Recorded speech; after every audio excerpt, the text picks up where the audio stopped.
Good evening, fellow comrade and lovers of freedom. I thank you all this evening. My name's Mazi George is Umeh, and I'm reaching you out here from United Kingdom. And it's 9 minutes on top of the hour, presumably the same in the Holy Land of Biafra. Today is the 18th day, year of our Lord, June 18, 2023. And I still remain your humble servant of indigenous people of Biafra here in the United Kingdom as North London coordinator, to be precise. Tonight, as you all know, Biafra Alpha Power Media is standing in the gap of Radio Biafra, regardless what anybody or any means you might thought of it.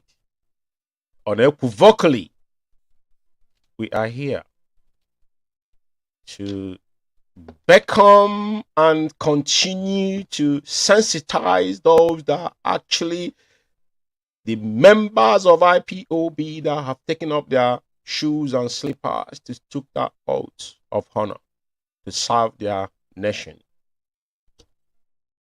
Forget about the shenanigans going on social media, on the misinformation that we're getting from those that are supposed to know better than those that are sold out. But like we said, we hold no apology to any idiot. There is no propaganda around this platform because you are solemnly standing in the gap for Radio Biafra is where we worship, is an hallowed platform. Today shall not be an exception, but today is pivotal because it has to do with our leaders' welfare and those, the conspiratorial, those men that have employed to work for IPOB that decided to catch out on IPOB. I will remind them what happened in 2015, 16, 17 that gave birth to the common criminal called Ifeanyi Ejiofor from Orifite. Tonight, I want to start by acknowledging IPOB members around the world to you to understand their position in where we are going this time. As an IPOB member, is a privilege, as our leader have proclaimed. That's why anybody you see today have to attach themselves to Mazi, Nnamdi, Kanu, or to IPOB to relevant. That's a prophecy, and it has come to pass. I just want to remind you that you took an oath of honor to serve your nation. That oath must be honored, regardless what you're going through. Do not take excuse as an ignorant, because at the end of the day, you are now building a generational curse to those unborn kids that know nothing about what you have sworn upon. Many of us that have going from one pastor's house and imam to encounter what our generational curse, you cannot break them. Some of us, our forebearers did something that we cannot break. It's unbreakable. Any oath that is attached to blood, you cannot break it, like IPOBs. I'm telling you tonight. That is my peaceful advice to you. Now, I want to sensitize some of us that might have emotion and sentiment. Listen carefully, if you care to know. I want you to Google what Cabal means. Cabal.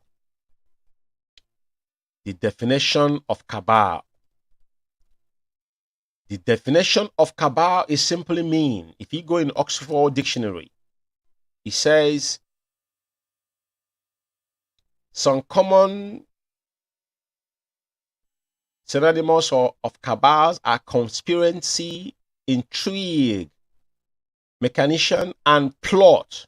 Why all these words means a plan secretly devised or accomplished an evil, treacherous, and cabal typically applies to political intrigue involving persons or some eminence. Now, you might have a good intention, but don't forget that a good intention might be bad intention when you try to go outside IPOB. Always when I mention Uchemofo, people does not understand the reason why Uchemofo can never go away as long as IPOB live it. I will tell you equivocally, Uchemofo stop any fraction. When they come off with think tank, Uchemofo kicked against it. When they come off with the ABU about women, Uchemofo knew. Because anything fraction with mess IPOB up at the end. Just like Onyendu warned about finance. I want to warn tonight, who care to listen? Whoever you are, you might think you are more IPOB or you love Mazi than any other.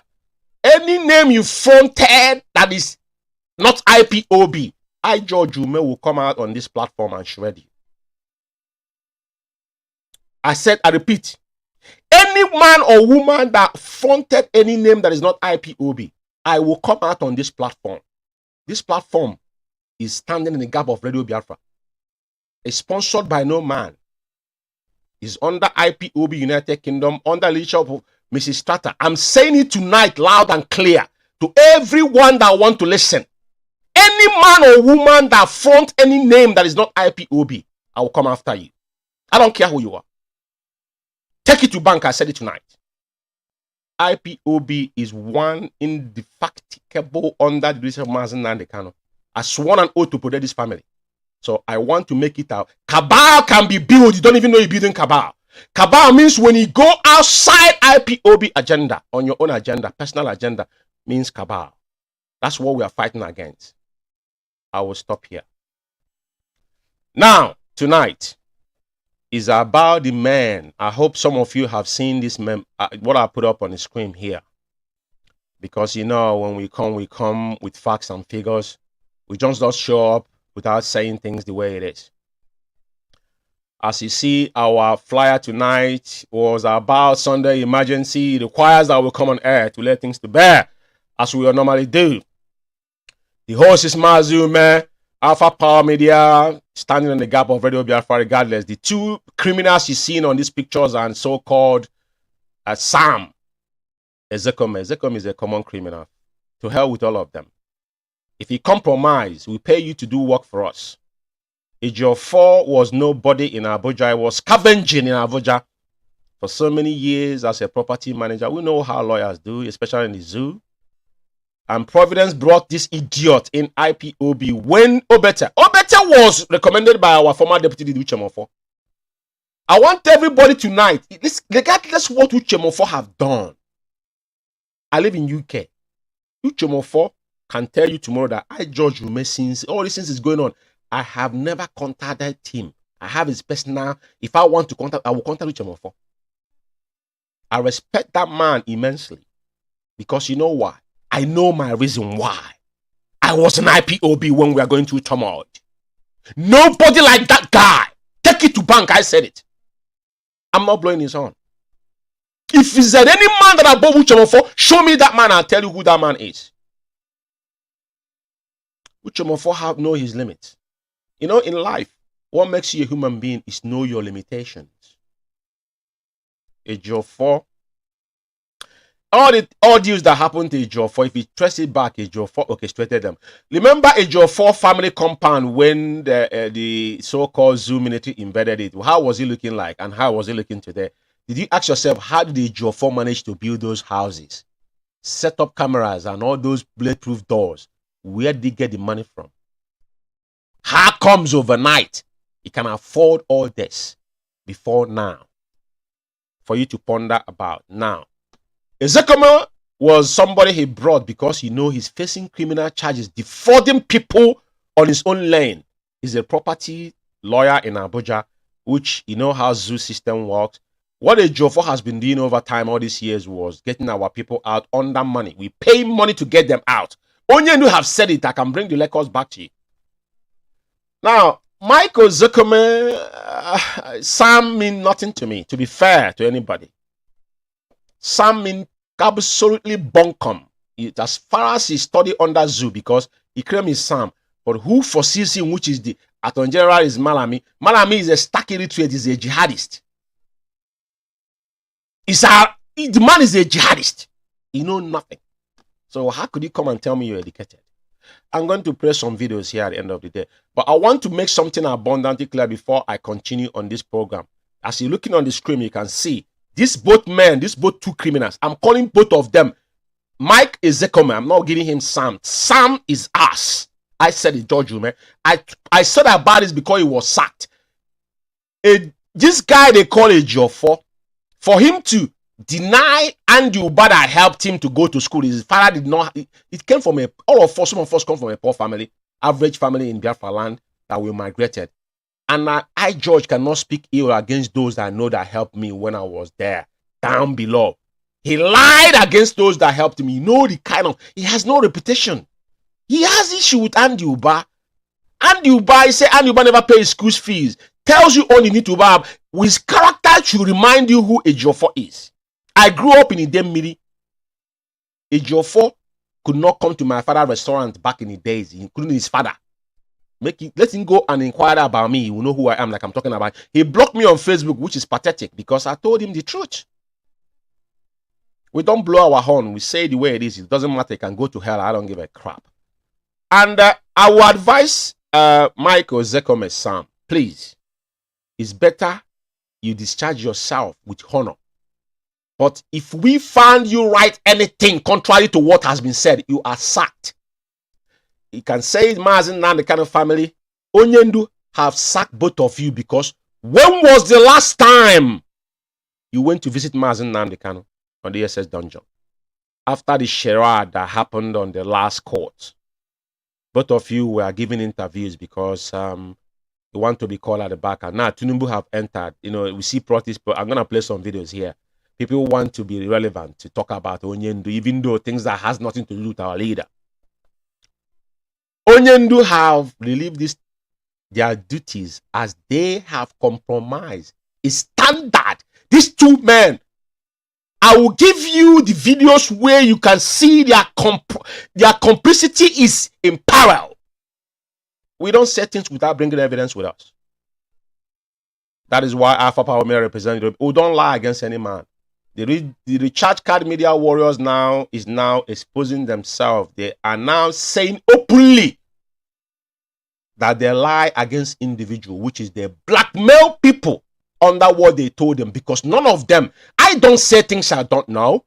I can, if you have, since Alpha Power Media and George Umeh have emerged, come out and say one thing that I said that is lie, and I will clarify it.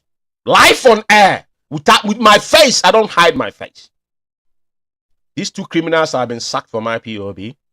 Chike Doziem, the vegetable himself, the chronicle of a saboteur, Chike Doziem, the vegetable and the enemy at the gate has got nothing to do with IPOB. Chike Doziem, they're running a parallel, nothing to do with IPOB, which Ejiofor instituted. I will show you the memo that Rita Eze, you know, the guiding principle. I'm going to bring it up here. I need some paragraph there before I move on. I want to put their faces on air before I say what I want to say. I'm going to go more in depth on the sacked. I'm going to still bring this back when I need them. Now, what I want to bring up now here to you guys to see is this particular important document. For some of you who does not know what we are talking about, we're not here to play games. Anytime we come on air, we come up with evidence. Now, this was what written by Ejiofor and sent to. We did, like I said, if you want to see the full clip or whatever that transpired on this transaction, go to Alpha Power Media or UK. Alpha Power Media, for those that don't know, let me clarify here. It is not individual platform. It's not owned by George Umeh. Alpha Power Media is under UK IPOB till tomorrow morning. Nothing has changed. It's not my platform. I don't own platform. People know my personal Facebook account. I don't stream from it to lecture some people who does not understand how the real world functions. Now, what I want to signify here is that this is where Ejiofor started all his menace. Ejiofor is a magic, a very dangerous individual. But he's forgotten that people that in IPOB, Onyendu say 100 men and women with clean heart, IKECHUKWU will give us Biafra. Onyendu was not mimicking. He was precise in what he was saying. Now, I want you to pay attention. Before I go into the depth of tonight's program, this is the second page of the guidance principle. I want to read where it is significant, which is in E. I will start from E to F. He said every fundraising activities must be approved by IPOB Finance and Auditing Department until further notice. That means whatever Onyendu says is quite irrelevant. Madam Nyanya is nowhere to be found on this. Now, on F, he said Rita Eze Isi is deemed as authorized representative and has the authority to manage all finance operations, sign, execute documents, and contracts in the name of IPOB and Mazi Nnamdi Kanu without any further authorization by Mazi Nnamdi Kanu. End of discussion. You know what that means? It means that whatever they have said remains that way. Onyendu cannot reverse whatever they have agreed upon. That is not how IPOB functioned.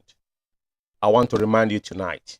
Anything we say is the way it is. Now, you know, last week we have an uproar about the issue of Onyendu being not allowed. The private physicians that came to see Onyendu,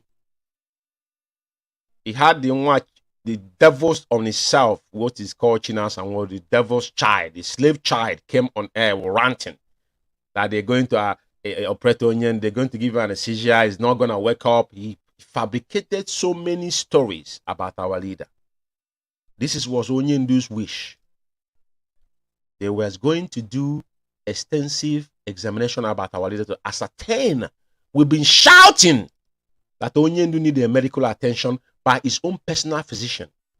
When Ejiofor and Mike Ezekome does not visit our leader, from the last valid date, the day they take that date of September, they have not visited Mazi Nnamdi Kanu. And to be fair, Onyendu don't even want to see these individuals. Mazi Nnamdi Kanu do not want to see Ejiofor, including Ezekome. If Ezekome, if that man respond in any of this issue, now Chineke Ekwensu will punish his generation. I will be on air every day because of Ezekome. I'm saying this loud tonight. Ezekome, whatever the fuck you are, I don't use this word often. Any day you respond to this, you've been employed. When you sacked, you go back. I live here in United Kingdom. I have contracts. When my contract finished, the people laughing with you, they're not your friends, you know. On a job level, the man is laughing with you. He's sacking you the next day. There's no laughing about it. Taking your laptop and your phone to the next day, they don't laugh. That's the standard of how things the real world work. So why would you be, questioning if you've been sacked or remain in IPOB as the elite council when you have compromised? We'll give you the evidence on nutshell. But what I'm saying tonight, Ejiofor memo. Thank God that our erudite special counsel, Aloy Ejimako, have come and put up a proper press release, which I'm going to upload here in nutshell. I'm not going to read more, but I want to point out something, because they said that they went to go and do a secret operation to our leader. You know, the drug addict in South Africa, I have his video here, which probably time will permit me, I will play it. If not, I will come back on that, where the guy was confessing on who he was lying. He was speaking Igbo. He was taking this as a fun. The guy was saying that now he's making money through Facebook. I do not make money on what I do. That's why I don't see me online on daily basis.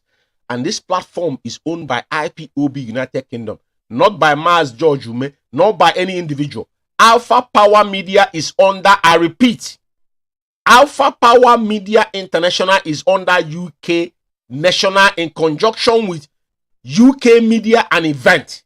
It is not personal property. I don't own it. For your information. If you know anybody that is drenched, I don't understand this now, get it straight. Now, what I want to say tonight is this. I'm going to upload the first thing that happened that Biafrans need to know. Because at the end of the day, when we come on this platform, we come with evidence. We don't just come up here and start talking. This is what Ejiofor wrote. Ejiofor.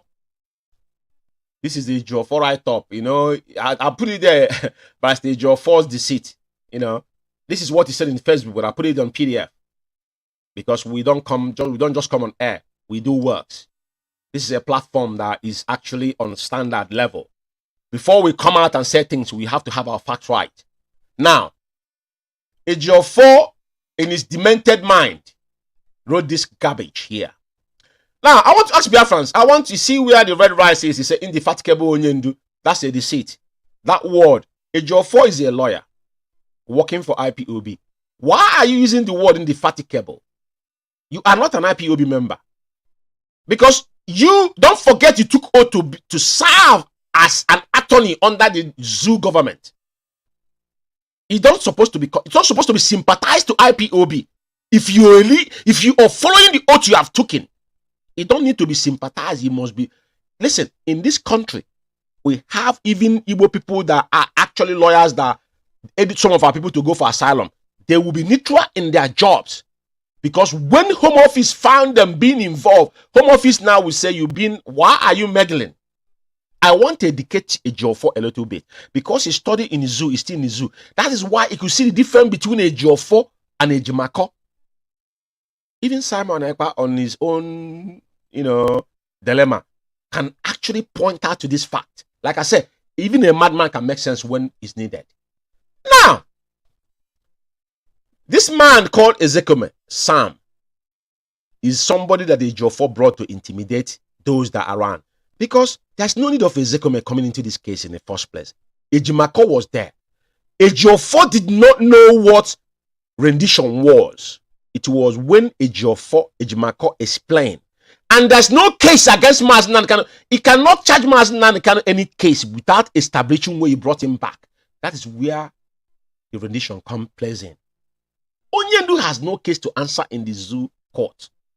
Ejiofor is a common criminal.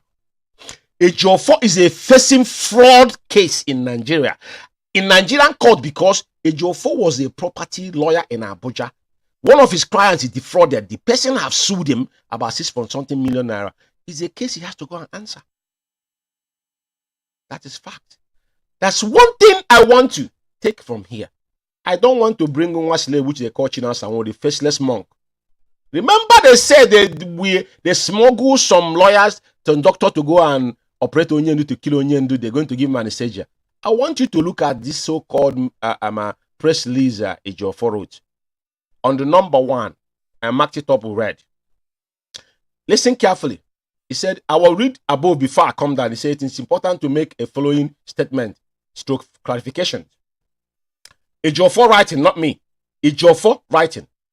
He said, the medical doctors that attempt to see Onyendu last week, Tuesday, being 6th of June, 2023, we are not there to participate in any surgical proceedings, but to first meet and interface with Onyendu on the primary basis.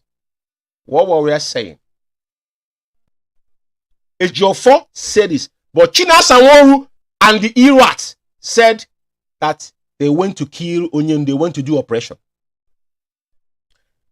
I'm going to bring our erudite special counsel's memo because that's what the only memo that is irrelevant. The reason why I brought this up, I want you guys to know tonight. We have been saying this for over time. I don't know who China Sanwo is. I don't want to know who he is until he put his face like I am George Umeh. My face is out there. I'm not here for fun. I'm not making money from this platform. I am working under the oath I have sworn under my generation. That is why I'm here. I'm not here to make friend, to make enemy. Once you are in that part of IPOB code of conduct, you are my best friend. The day you deviate, I don't care who you are. I don't give a monkey's who you are. I will shred you. Nobody asks us to come out here. What we do it in the name of the oath we have taken. This is Ejiofor, not me. And that is the only thing and like you said, is reversed. You can see here, Alpha Power Media reversed this. This is quite irrelevant. That's why it says reversed. I'm not going to read anything. I want you to see that is Ejiofor's writing. It's copied in on PDF. It is not me that written it, so I have to give you the, he said, we moved on, signed by Sir. He called himself Sir.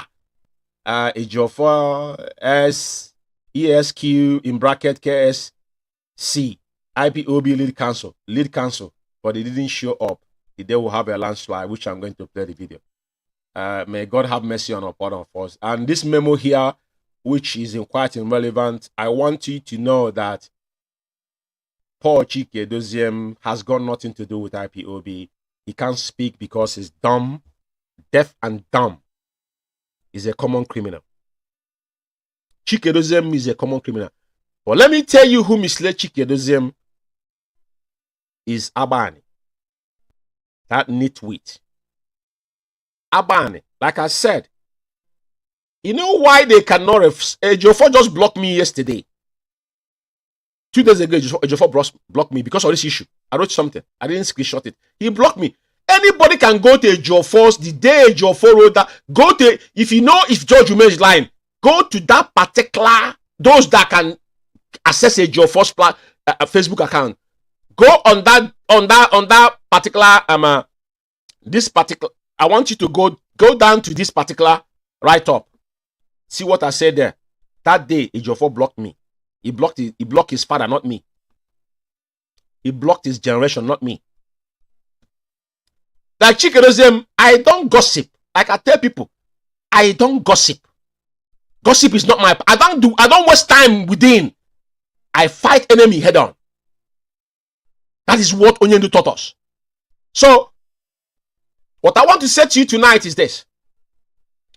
Paul Chike Doziem does not represent IPOB, not Mazi Nnamdi Kanu. Take it to bank. These are a bunch of criminals. Chike Doziem, I wanted to come out and speak. I warned him from the day that idiot mentioned George Umeh on Radio Biafra. I told him he sowed the seed of decoy because I know every of their dealings they have done. I have not spoken about them, but I'm challenging Chike Doziem and Austin Abba and that nitwit. Any day, any of them will mention my name, I will naked them on the street. I will stop there. It's quite irrelevant. Now, let's go down to the real man. The press release on 17th of June 2023 from Aloy Ejimako to all media is addressing the all media. For a very long time, they threatened they're going to kill him. Their assassination attempts have gone to him. This man have remained to the cause.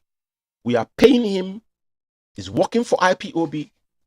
There is no prejudice attached to it. He doesn't show sentiment. He's an evil man. But if you have any iota of sympathy on IPOB, she don't show it because he's a professional. Ejiofor says he's the most trusted. Ejiofor is a criminal. Ejiofor is a from Orifite. Ejiofor, don't forget. Orifite. What is your father's name in Orifite? Ejiofor, I never heard of that fucking name in my whole lifetime. When it comes to Orifite. You know, to be fair to you. Now, I want to read this press statement to verbatim tonight for a reason. I know some people have talked about it, but quite irrelevant to me. Now, our erudite special counsel said to all media, is addressing media. I'm quoting him verbatim. Subject regarding the published press release by one Chike Doziem. One Chike Doziem tells you that Chike Doziem is no longer the head of Directorate of State. I want to remind Biafrans one thing here. If you don't have our code of conduct, I will make it available if you're an IPOB member. The only permanent seat in our code of conduct is our leader, Mazi Nnamdi Kanu. Any other post is based on your performance. Chike Doziem is woefully failed in every ramification.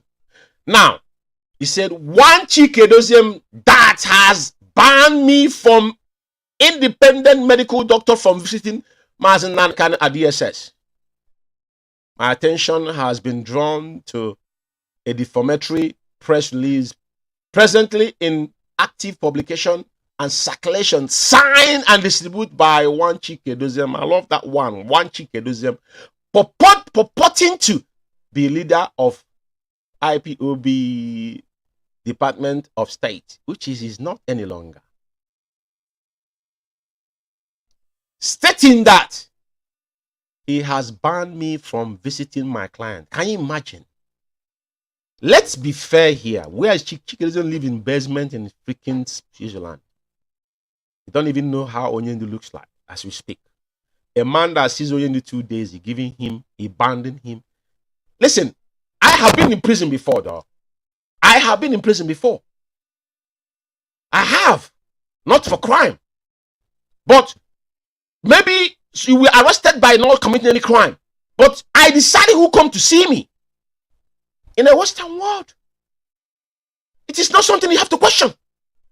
Onyendu decide who sees him. And Meme said it in his last visit with Onyendu. For clarity's sake, that Mazi Nnamdi Kanu makes decide who sees him or not. Like Ejiofor does not have access to Mazi Nnamdi Kanu. Out of his conspiratorial activities that has been unabetted for some of you who does not know. I will carry on. Now he goes on and said that Mazi Nnamdi Kanu at DSS where he is being detained extrajudicially and unconstitutionally. Additionally, in the same press release, the said Chika Edoziem stated that he has banned me from taking independent doctor to the DSS to visit Mazi Nnamdi Kanu from purpose of making an independent assessment of his present health care and needs. In the same token, the said Chika Edoziem uttered warnings, grave threats, innuendos, and false allegations against my person and the Kanu's family. Firstly, let me make a crystal clear that according to the court order on visitation with Mazi Nnamdi Kanu, it is Mazi Nnamdi Kanu alone that possesses the solemn power and discretion of choosing whoever he desire visitation from. It is not me. It is not you. It is not Ejiofor. It is not Ejimako. It is not Meme. It is not Kanu Takanu. It is Onyendu. Solemnly Onyendu decide that. For avoidance of doubt. For those chicken heads out there. No other person can choose or impose visitors on Mazi Nnamdi Kanu, not even the DSS. Can DSS brought to Buhari tomorrow or so-called Jagaban to go and visit? And we tell him to go to hell. Is the decision to speak or not? Standard on human rights, which is United Nations Working Human Groups have come and said that Onyendu should be released unconditionally because rendition is a state acting crime already on its own.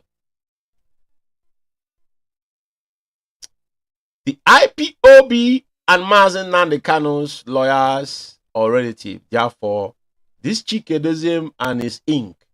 have no place in this matter of who is approved to visit Mazi Nnamdi Kanu, but it is his lawyer, his doctor, or his relative. That is fact. Second, it is also Mazi Nnamdi Kanu alone that has the power to invite a medical doctor of his personal choice to have a visitation with him. He had done it in the past in August 2022, to my knowledge, and even as the visitation was mysteriously blocked at the last minute, my effort and follow up with the doctors guarantee the very first and only independent medical option that is being used today by all his lawyers and others in advancing his case and pressing for the urgent medical attention he required since rendition.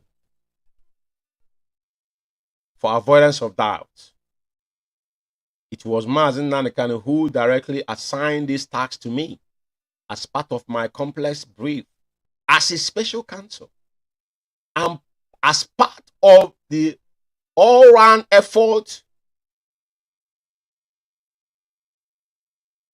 to general and urgent independent medical care that he requires.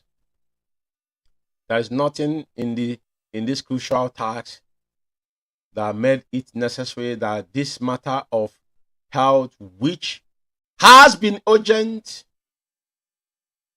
and heroically must be exclusively to just one person, and that my humble self and Mazi Nnamdi Kanu's and family should be excluded from matter concerning his health. It's not going to happen.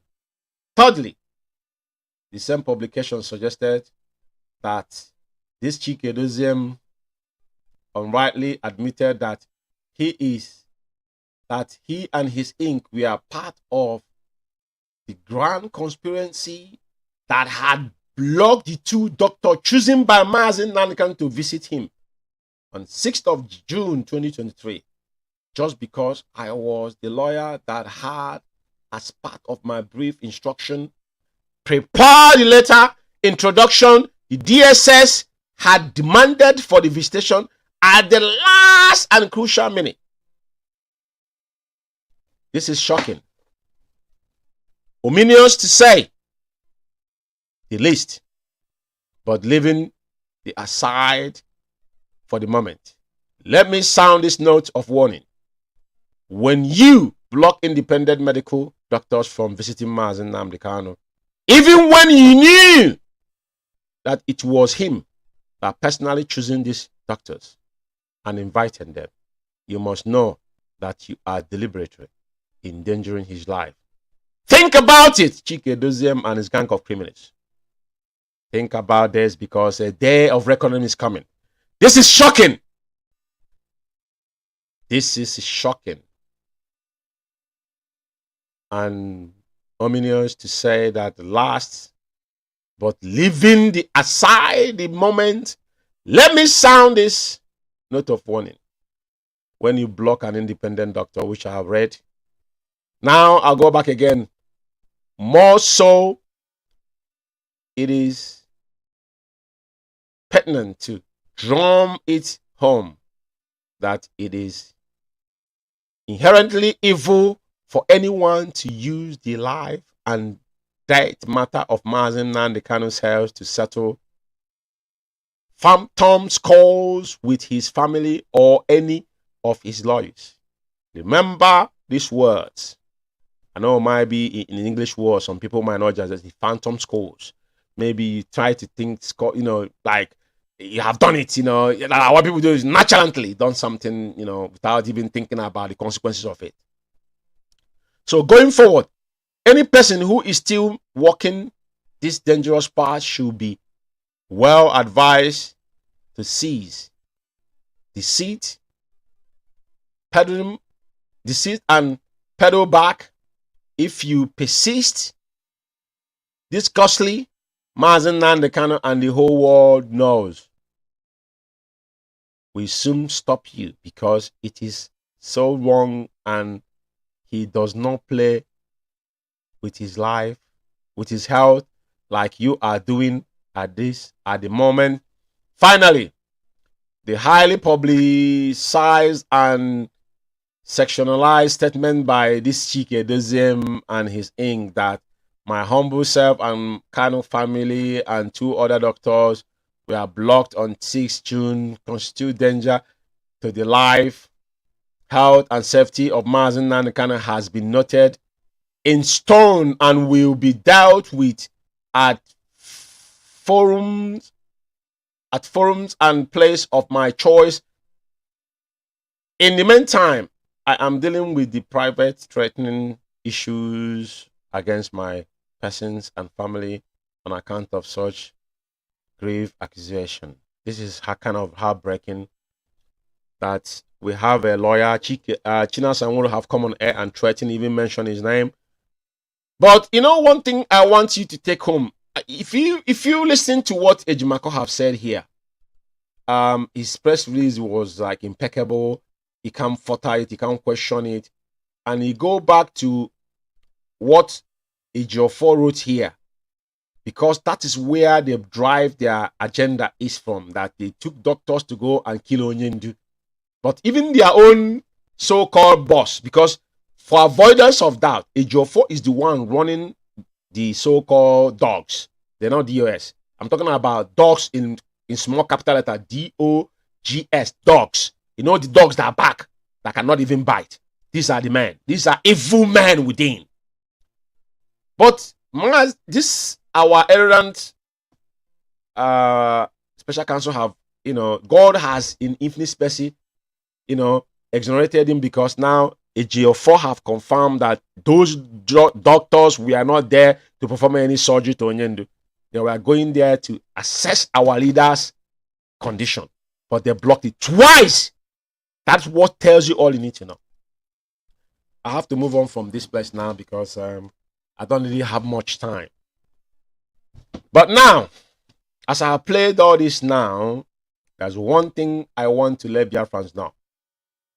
How did we get here? How did we get where we are? Let me show you what happened. For Power Media International. Well, reaction is that the court has delivered its ruling in its wisdom. It's the same court that gave judgment on the 13th of this month, ordering a release or a discharge of Mazi Nnamdi Kanu.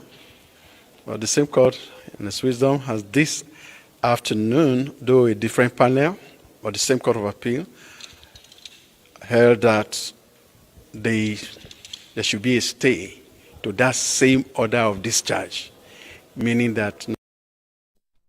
I don't want Biafrans to... I know a lot of people have played this video, but it's not playing the video is the issue. It's getting the actual point of this matter. Discharge was granted on the 13th of October. As we're talking about here, the discharge, talking about the stays was granted on 28th of October. And what do you ask yourself? Where was Mike Ezekweme Sam? Let's give him Sam for avoidance of doubt. We say we disrespect him, or give him Professor Mike Ezekweme Sam. Where was he? This jobless idiot was in Florida attending a summit, while a crucial verdict that Onyendu, the milestone that Onyendu has won, was appealed, and there was a stay. Did anybody know this man as an IPOB lawyer? Where is a Ejiofor, the lead counsel? They did it. In life, you don't deal with people that is beyond you. We keep information. At the right time, we will expose that information. The reason why I was granting was because the court found the Ejiofor affidavit to be defective. And hearsay, because a lawyer is not allowed to give affidavits for a client. How can you give affidavits for a client? Ejiofor is meddling. He's meddling within IPOB, even meddling with the law. Ejiofor could not establish that Onyendu house was invaded from 10th of November, 10th, 11th, 12th till the 14th, the onslaught took place. Ejiofor could not establish it for how many years? For officially, even Bintaya could discharge that case because dismissed him from court. Because there was not a iota of filing to establish that Onyendu house was invaded by zoo murderers. And he given evidence against your client. That's why I told you. The guy was carried away to the extent that even making mockery of the oath he took against the zoo so-called law, whatnot. Listen to the man. Alamajiri they brought, and a Fulani man that actually accepted the just listen to him. I don't want to say too much on this. Nnamdi Kanu will remain in custody. That is, for us as lawyers, we don't have anything to do, I'll say, until, especially knowing that the substantive appeal itself is before the Supreme Court. We go to the Supreme Court and ventilate the case of our client, Mazi Nnamdi Kanu. So that is the hope we look forward to, especially against the backdrop that They also made a consequential order that the record of appeal should be transmitted to the Supreme Court within 7 days. That gives a hope and indication that the appeal will be heard within a record time. So we hope that will take place. Thank you. Yet that, even on the record of the court, that the lead counsel... It's quite pathetic that somebody was tapping the guy on the back to give information. This is how low this man could go to sold Onyendo out. Where was Ejiofor this day? Where was Ejiofor? He brought Ezekweme to cover up his incompetency. He is a common criminal, as he is facing charge of, defrauded one of his clients. They sold out these days. This is the ingross subordinate. This is an ingross sabotage by Mark Ezekweme to abandon his duty as the so-called Sam and went to Florida and attending summit, while we pay him arms and legs to represent our leader. Because I want to play the last court sitting they went before they get us September. You hear Ozekweme's and this idiot body language. But let's finish listening to this man. Chief Mike Ozekweme, who brilliantly argued the appeal on Monday, this application against the federal government, is presently attending the International Bar Association Conference in Miami, Florida. So I heard his brief. Thank you. Okay, he has attending the International Bar Association in Florida is more important than IPOB have paid him. You see how incompetent a man can be, and send a Fulani man to accept what is unacceptable. The milestone win of Onyendu was sabotaged by Mike Ozekweme and Ejiofor. Ejiofor was, if Mike Ozekweme was not there, but Ejiofor is writing, he telling he's the lead counsel. Let me show you one thing here. Ejiofor said to you that he's the lead counsel, isn't it? Ejiofor said here, you can see him sign here. I said, signed, Sir Ifeanyi Ejiofor, ESQ, dot, in bracket, KSC, IPOB's lead counsel. My question to you, if you are not demented, where was Ejiofor on this day? That was a milestone for IPOB. And it was reversed because those that were supposed to know better sold out. We don't just come up, we don't just wake up and start talking. We talk with facts and figures. Now, I want to show Ezekweme's last quote where he was talking. That's something I want to extract from there before I move on and say what I want to say. Biafra Our Media International.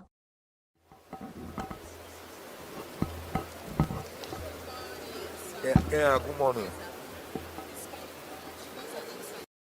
I want you to see this man's face. If you're a detective, ask any detective, they don't just deal with what he said, they look at your body languages. Look at this man from when he started wiping his face and all that and listen to him. Forgot about the cut and join English he's speaking. This man is fucking down.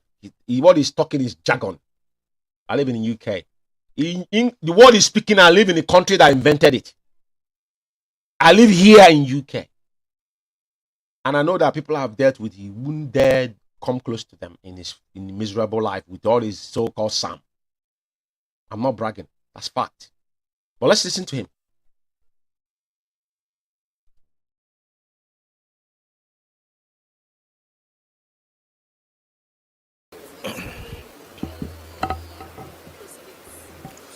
Yeah, today's proceedings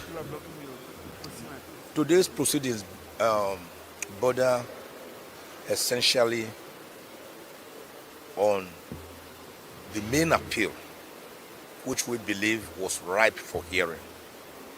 When this case came up on the 27th of April, Thursday, 27th of April, the Supreme Court ordered the federal government to file their brief of argument as appellant within 6 days. They had asked for 5 days, but the Supreme Court was gracious enough to give them 6 days. They did not file that brief until Tuesday. Even when they filed it on Tuesday, I discovered that the brief was 53 pages, more than the threshold of the 40 pages allowed by the Supreme Court. I'm not the kind of lawyer to embarrass. I want to say something here. Listen to the man. Look at the man. He said he's not the kind of lawyer. You know, this is a sentimental word. Sentimental. We implore you to do job for us. What you're looking from your opponent is their weaknesses. I want Biafran to listen carefully.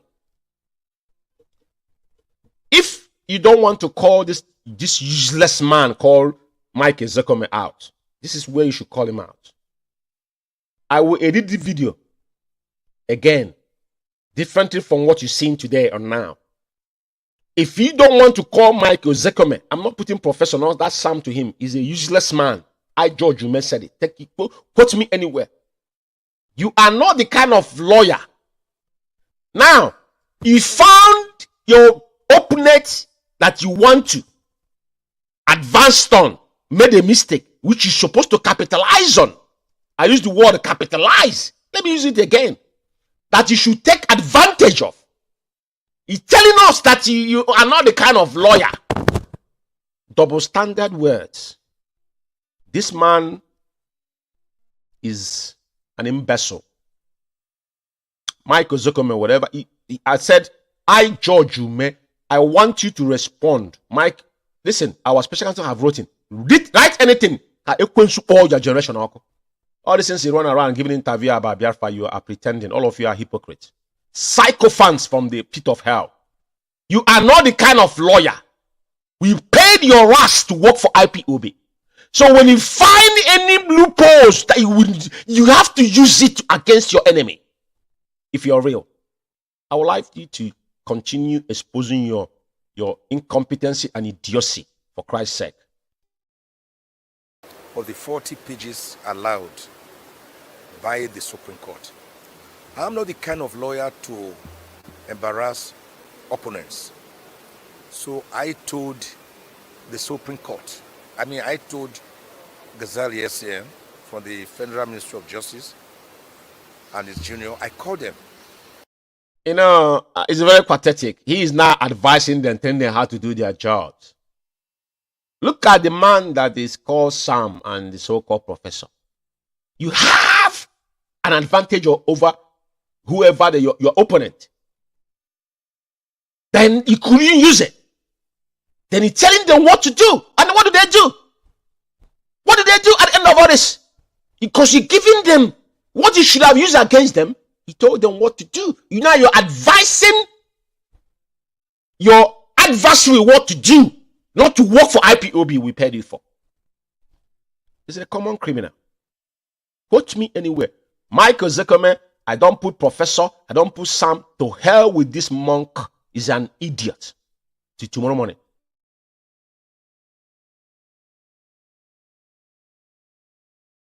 I then also wrote to them that the practice and convention at the Supreme Court is that a brief should not exceed 40 pages. So they had to file another one on Wednesday, which they served us late on Thursday. We had only the weekend to prepare. This is what happened when you dilly-dallying with your enemy. Now they're going back and forth on each other because it's a plan work. And don't forget, after this proceeding and this verdict was passed on, Ezekome and the so-called Ifeanyi for the lead counsel did not go and see Onyendu. You can see, he wrote in his memo that he went to see Onyendu. Let me show you the memo Ejiofor wrote. And the day they went to see Onyendu, the last day they went to see Onyendu. Because you know, we like to put things in a perspective that you can see. Look at it here. It was on the what was it again? On the 3rd. On the 3rd of June, he's claiming they went to see our leader. If that was fact. 3rd of June. That was when this medical practitioner or communicated to come. But he come to see Onye on the 3rd of June. 3rd of June. And if you actually went to see on the 3rd of June and 6th of June, the medical practitioner came and he blocked it. Who is lying to who here? Ejiofor has been manipulating. And he can hear Zekome. He's driving the ACN what to do and how to address them, what they should do. You shouldn't take advantage of their own incompetency or illness now to go drive home and make the world know that these people are not serious. But you're there wiping your idiocy on publicly and telling them what to do. Let's listen to idiot. Respondents brief, which we duly filed on Tuesday in the morning and served them. So from all intents and purposes, the appeal was ripe for hearing. But today, the federal government came and said they wanted to file a reply brief.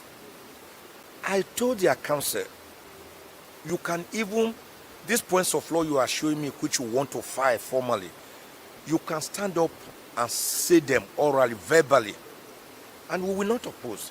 In any event, you are saying we raised a preliminary objection in our brief. It was raised in our brief, not as a separate document.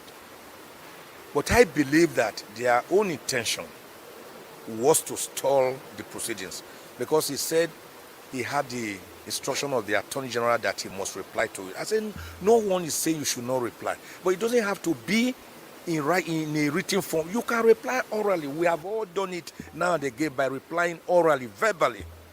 He will not do that. So the Supreme Court said, in order not to show them out, they will give them a short time to file the reply within 2 days. Then I begged the Supreme Court, I pleaded with the Supreme Court to give us the shortest possible date, even this month or early next month. But they looked at their calendar and their docket that is pitiably full. It's so unfortunate this is the busiest Supreme Court in the world, because all manner.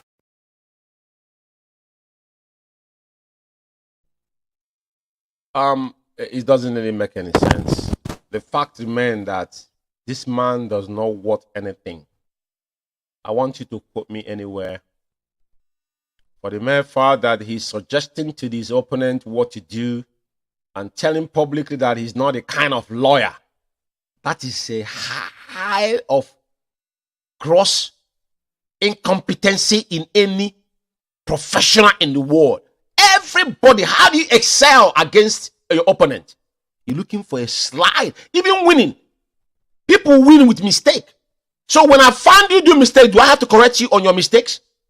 That's what Michael Zekome just done to the zoo government. He's telling me that the man is real. I played the first video where he is supposed to go and represent Nnamdi. He was in Florida attending the so-called bar association in Florida. He was a gallivanting in Florida with IPOB money. Ejiofor was nowhere to be found, claiming Reed Council. So I want to make it abundantly clear. Ejiofor and Zekome, I want to put this flyer up for avoidance of doubt, was not sacked by anybody. It was sacked by Mazi Nnamdi Kanu itself. Let Ejiofor come out and tell you that you see Mazi Nnamdi Kanu 101. They're not going to have a field day. I want him to respond to Ejimako's a press release. Press statement. Let's see. Ejiofor is copying and pasting. He's not real. He admitted that the doctors that went to see Onyendu was not going there to do operation. But Chino someone was telling you, oh, they're going to do operation to kill Onyendu. The idiot that called himself Mwachinek in Malaysia was shouting the same thing. These are pseudo people. Their face is not there. They are not here. Nobody knows them. You know who George Umeh is. I live in UK. People knows me. My comrades know my house. I'm not hiding. If you want to try, and you see what happens, bro. We've been there, gone there, got going. I decided I joined IPOB and I swore an oath. You want to come after me, do so. And the distribution will be all over you. I'm not here to entertain people. No. To hell with you. I give up everything I've worked for. I don't have to blow my horn. When people are talking, don't talk to me like a baby. I'm being there. Let me tell you the truth now. I'm going to be 50 years this year. 50 fucking years. I'm not a baby. Anybody talk to me like I'm not a child. I'm not your baby. For some of you that join IPOB, yeah, my siblings, you can't even stand in the front of them and speak. I said, I'm going to be 50 this year. 50 fucking years. Don't come to George as he's talking to a little boy. I'm not. And I can proudly tell you that what I have done, probably some of you have not accomplished it. Because I got militants behind me. Don't fuck around, George Umeh. I joined IPOB. I've given up everything I own in my life to this struggle. Because Mazi Nnamdi is DSS dungeon. He never disappointed me. Any of you are quite irrelevant. I don't have a permanent friend. Any day you go contrary to our code of conduct, the devil you don't know will visit you. Because I'm the nightmare you will never wish to see. So I want to make it abundantly clear tonight that these two criminals you see on the picture here have been sacked by Mazi Nnamdi. They have been looted at duty because they compromise. There's no two ways about it. Anybody saying Kanu have to write about it because he's the direct brother of Mazi Nnamdi. And he is if Mazi is not there today, Kanu takes over. In Igbo tradition, when the first son is there, the second takes over. So Kanu is performing his duty as Mazi Nnamdi younger brother. His brother has been held incommunicado. And as an IPOB member, which I told you from onset that whatever Mazi Nnamdi Kanu have highlighted, it should be your concern. Tell me one thing Kanu have said that is a lie. Even this one now that we're talking about, Ejiofor have confirmed it. What Kanu have said that is a lie. Meme is in Nigeria, which is his younger brother. So Meme and Kanu communicate. And with respect, Meme should have pulled that, but he couldn't because he respects his elder brother. So it comes from Kanu, from Onyendu directly. It is not Kanu. This message comes from our leader, Mazi Nnamdi. And the same way Ejiofor come and Ejiofor have gone. Don't forget that Obete was actually recommended by our former deputy leader, Uchemofo. And I know that all hell let loose then against Uchemofo, that is his friend, that he want to defraud IPOB. The same, everything that is why me, George Umeh, I'm not flabbergasted about what's happening because I've been there before. I lost my first Facebook account in 2016. I'm not playing. I don't make money through Facebook I'm not looking for fame. I don't want you to follow me. That is not what I'm here for. The message will reach to those that want that message to get to. We are not looking for followership. We are looking for the 100 men on this side. This message is going to those 100 men and women that is pure. You have to search your heart and know what you want. It's not from jumping from frying pan to fire. You want to jump from frying pan to fire. You say, oh, there's Cabal, but you're now building Cabal inward. We will not allow that to happen. No. Any man or woman that want to build Cabal on IPOB, you might go, thunder will fire your generation because people like us, when we come out, I will shred you. I don't hold back on it. I said, I will shred you. If you answer any name outside IPOB, thunder on heaven will strike your generation. I'm not playing here. Take it to bank. I don't have enemy. I don't have friend. I sworn an oath under my generation, not under your own generation. I know the oath, the consequences. I know what I've chosen to do. Do not bring your own, emotion and sentiment or emotion, your emotional bankruptcy. I don't deal with that kind of innuendo. It doesn't work for me. For clarity's sake. Now, I want to say something here before I close this program. Because it's getting, my kids have to go to school tomorrow.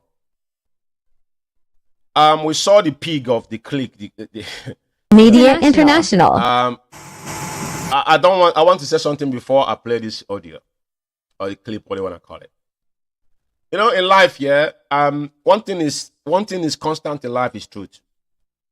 And that's one thing I always take from people.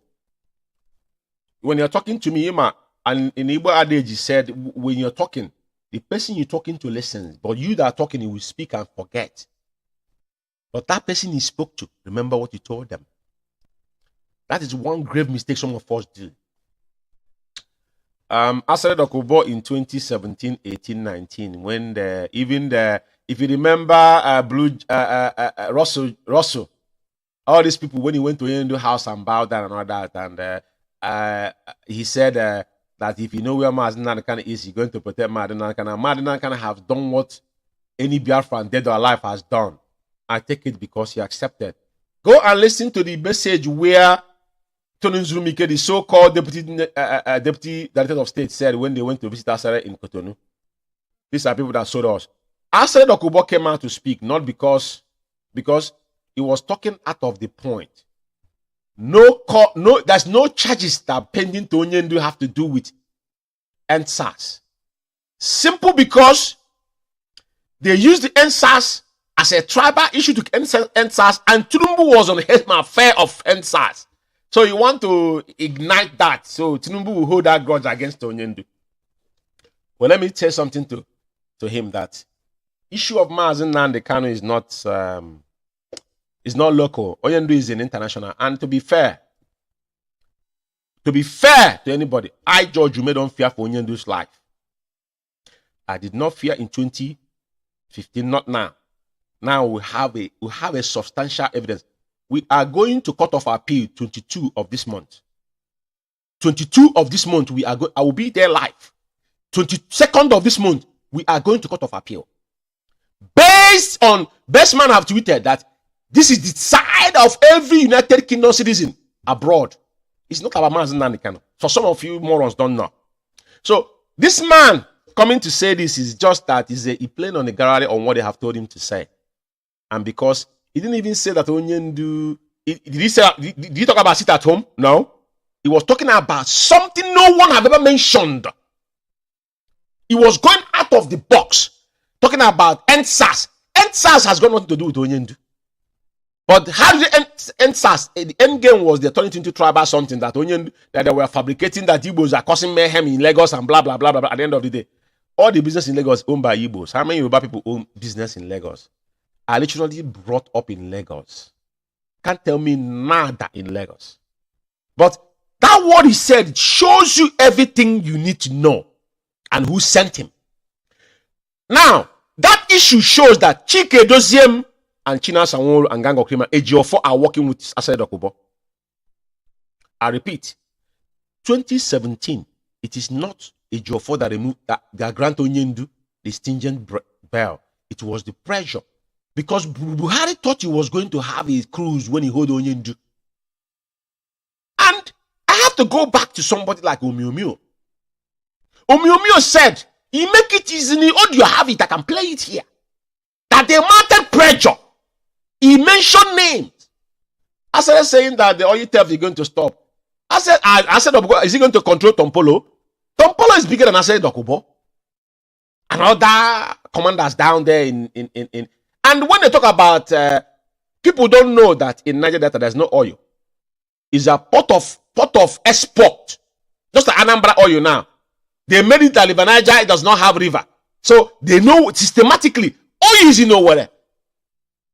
Eboma, they put pipe where they are now.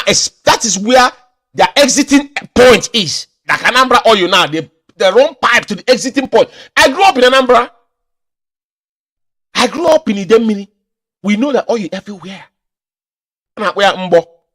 Where you go, everywhere is swamp. We have oil untapped till generation to generation. It does not finish. Now you don't have nothing. But this idiot you seen here, and like I said, Onyendu is a prophet. I have got nothing against Yorubas. Yorubas in UK here, when we are used to do evangelists, we were doing our evangelism in train station here. We've been attacked by Yorubas back in the days. Especially like when you go to somewhere like southeast of London, where you know a lot of them are there. We encounter such issues. But at that time, Onyendu unified us. So we don't want to bring that division again between us, our Yoruba comrades. So our advice, Tunumbu or Jagaban, I know you delusional, the demented old man, you know. So for clarity's sake, tread with caution.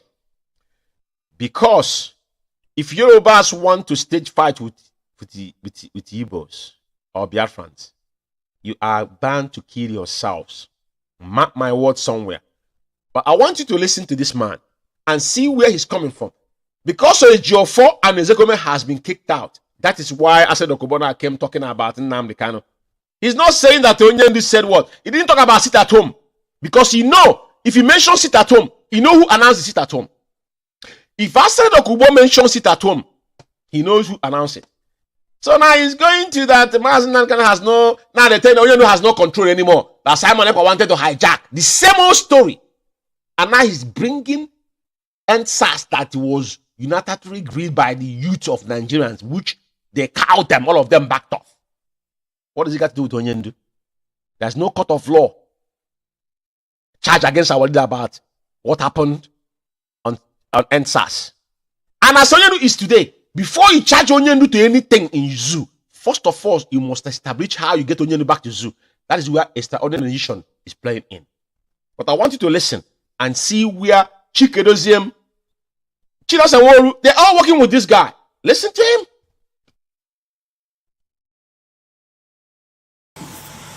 And Nnamdi Kanu was walking free.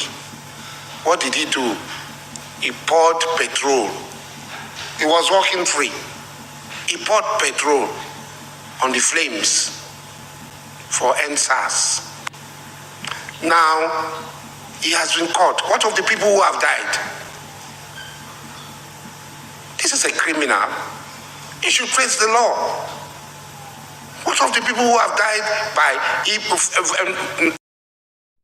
Imagine in a pipeline guide and a militant that we are pardon, state pardon is calling him Onyendu a freedom fighter, a criminal. Tells you all you need to know. How can this bloated tomb call Onyendu a criminal? While the man is seeking to guide a pipeline, that's one thing I make clear tonight. The oil that we are coming from to Niger Delta does not belong to Niger Delta.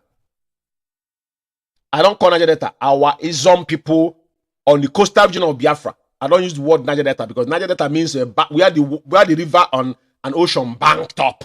That's where Delta comes from. So I'm talking about the coastal region of Biafra land. The oil that we're exporting from there is not from them. It's coming from our land. Ohajebema now, Anambra is the highest deposit oil in the whole Nigeria because I brought up there. I can tell you categorically, I know what is there. You woke up in the morning, you see oil sobbing up. Then that oil was running back to Niger Delta. When it stopped, they now have to come back from the source. They have been mining for years, but it stopped. Now they have to trace it to the source. The source is from us. Because the river is flowing it down to them. So now they have been taking it, but now they have to come to the source. That's why you see what's happening in Anambra today is happening in Anambra. But how can somebody as a militant calling a freedom fighting that's still standing? A man that has opened his mouth and said, Mazi Nnamdi has done what no Biafran dead or alive has done. He said it with his own mouth. After Okubo, not me. He said it with his own mouth. To tell you all you need to know. And our leader is still standing. Onyendu is still there. Regardless of all this show. That's what I'm saying. Bro, I'm not here because of anybody. My eyes is on the ball. The only person I'm looking up to is Mazi Nnamdi. Nobody else. If you fuck up, Amadioha will strike your generation. Take it to bank. That's how I said. Let's finish with this audio. As I'm talking, Nnamdi Kanu does not have any control over what is happening in the southeast. Simeon Ekpa had come out pretending that he's with Nnamdi. How did he know that he didn't have control of anything happening? If he's not the enemy within telling him. Onyendu have the control. But that's what they want to let people know. Even the junkie in South Africa said it. That they are the people that push people out. So he's telling Tunumbu, but Tunumbu, or whatever your name is, we are watching Yorubas, you know. Don't get me wrong. You know, all your hypocrisy or your psychophancy or your chameleon in lifestyle, we know all these things. I brought up in Lagos, so I can tell you categorically. But you people cannot emerge with us when the time is right. Take it to bank. Onyendu has not been charged with anything to do with NSAS. When this matter prompt up, nobody can bring any evidence. So if that's where you guys want to go, because they have told you, they know they have got nothing against Onyendu. But even before you establish that, how did Onyendu get back to Nigeria? That is where we're waiting for you guys, so it's quite irrelevant. But this bloated tomb that is here is no other. It is, you can see the press release from Chikedoziem. It's your first statement. And this man now is the only man they will use to try to. They go to Tinubu to threaten us. But we cannot, you know, if Buhari could not subdue us in 8 years, who the heck is Tinubu? Who is Tinubu to subdue Mazi Nnamdi Kanu? It's not going to happen. We are here. And we're going nowhere.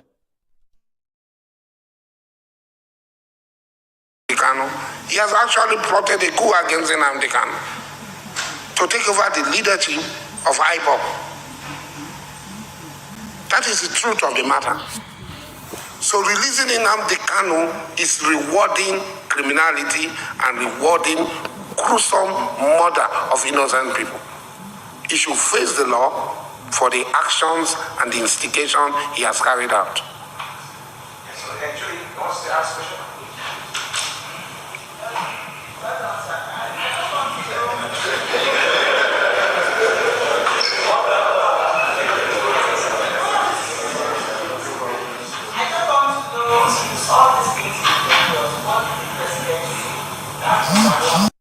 For Power Media International.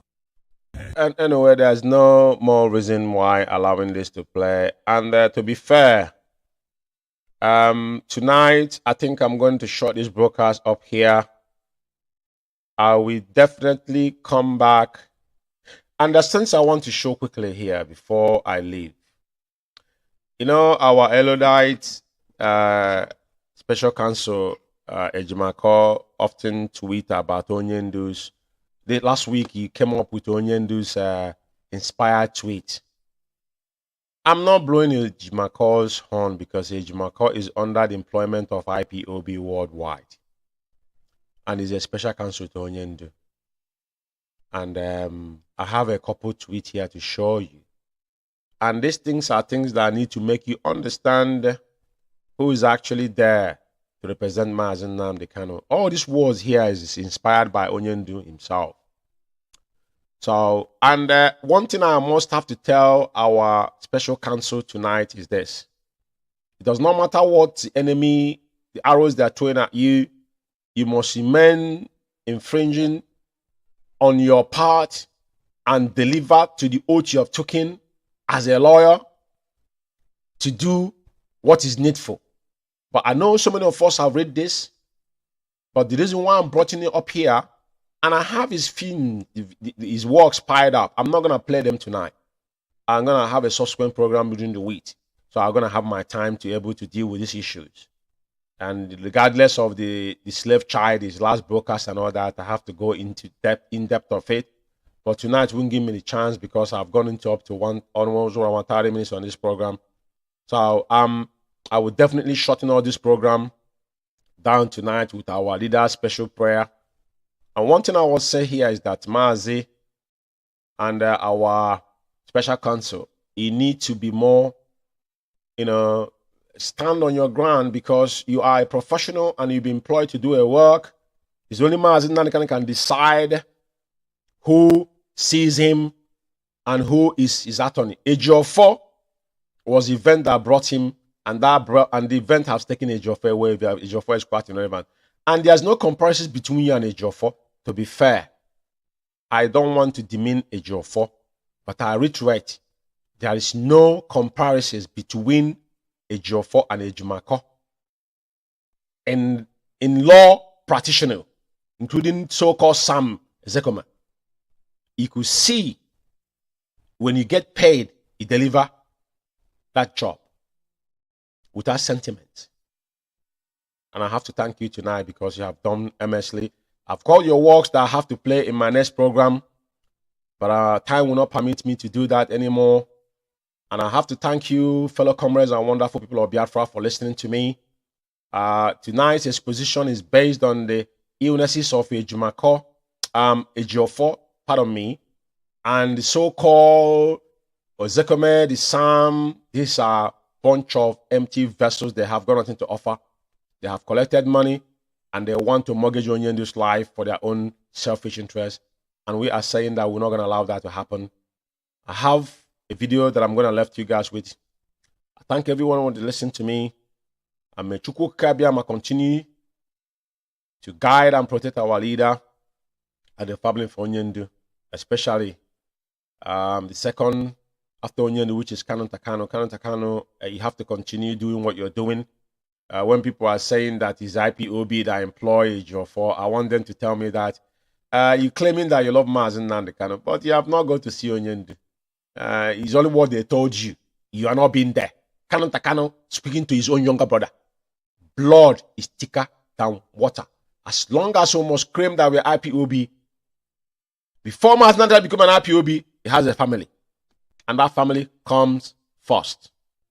Anybody that want to play game with that, then bring your children and your wife and your entire family to social media. Let's see them. If you haven't done that, all of you, to hell with all of you. I want to thank all of you to listen to my voice tonight. And I'm going to leave you with Onyendu's special prayer. And may IKECHUKWU continue to bless all of us, guide our leader, protect his family, and this wonderful family of IPOB. I'm talking about the resilient ones. And remember the oath you took. Our oath is generational curse. I'm not going to go into it tonight because I don't want to waste too much time. Thank you for listening to me. And may IKECHUKWU bless every single one of you. IKECHUKWU is Biafra Alpha Power Media International. Onye anyị na-efe na-agọzi aha nsọ ya, onye duru ndị ya n'ụzọ ije si ebe niile dị iche iche ma ala Biafra. Anyị na-enye gị otuto, anyị na-enye gị nsọpụrụ, anyị na-enye gị eji ama n'ihi na ihe gbasara IPOB zuru ụwa niile oke. Onwe ebe ọbụla ị gara gị ahụ nwa ụmụnne m n'ime nzọpụta na nwere onwe Biafra. Anyị ji ofu obi were ịhụnanya were mmekọta nwanne na nwanne wee na-aga ije na-asị na ọbụghị mmadụ dị n'obodo ọ bụ Chukwu. Anyị na-asị na Biafra ka kapịta nke anyị ise ọrụ ọ bụ ndụ mere ndụ azụ nwa mmadụ nwere nwa mmadụ ha anyị na-ekwu ọ ga-adị Biafra na mma ise ihe Chineke na nke kwuru menye onye obi ya nwa na onwe ya kere anyanwụ ka anyị na-edewa n'ime mmụọ na eziokwu.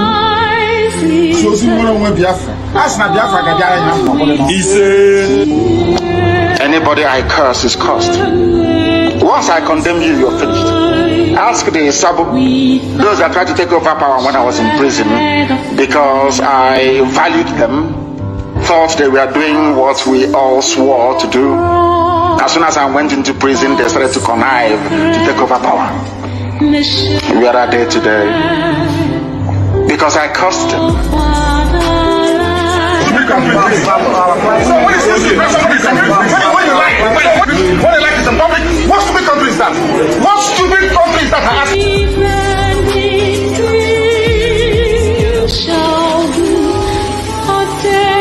I'm killing my people. I am killing IPOB. They are killing my people. After killing my people, you tell you what to tell me secret. The person is mad. Mad, completely mad. Tell me, that's what I said. That he is mad. He cannot tell me. He cannot tell me.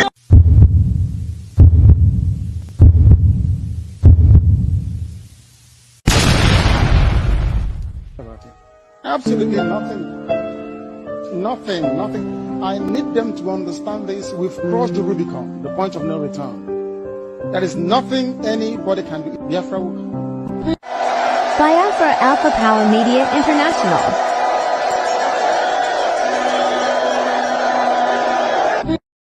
Biafra Alpha Power Media International.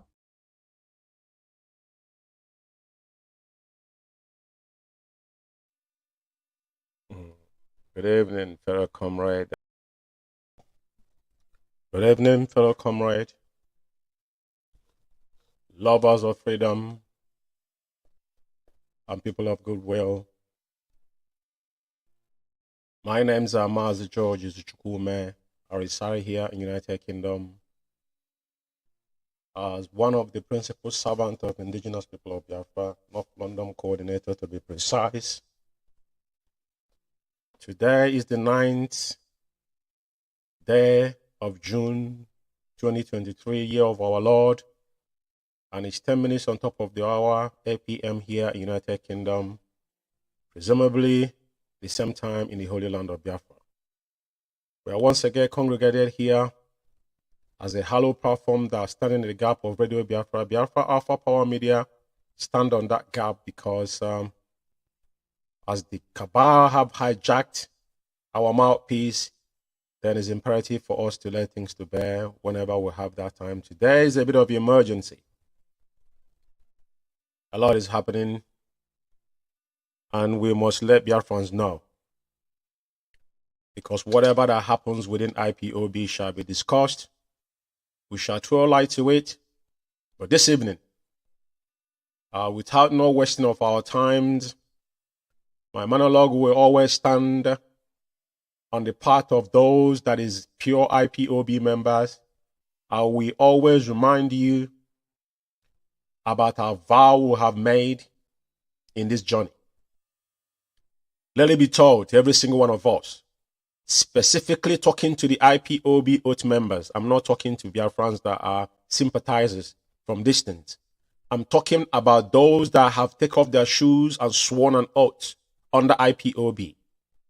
I will always remind you this because this was inspirational. I slept and this voice rang in my ears that I must reiterate this anytime I come on air. Some of you don't know the enormity behind the oath you have taken, but I will give you a little bit of insight. As we all today, so many of us are running from one pastor from a man's house, trying to break the generational course. Now, you guys now have inherited another one that another generation, another 200 years will not fight it out. I'm making it abundantly clear there is no excuses. As you as an IPOB member, I know so many of us take that oath without even knowing. You know, some people get in the middle section of that oath, they opt out. But as long as you have taken that oath and took that vow, as our leader is today, languishing in the SS dungeon, the two parents have died, and so many of us have died under this particular family IPOB, under this solemn oath, that we shall restore Biafra, that we shall not let those that have died, even those that will die, we woke them up on 14th of, they have taught us. We don't blackmail people, we don't lie against anybody. Anything we told you is a gospel truth.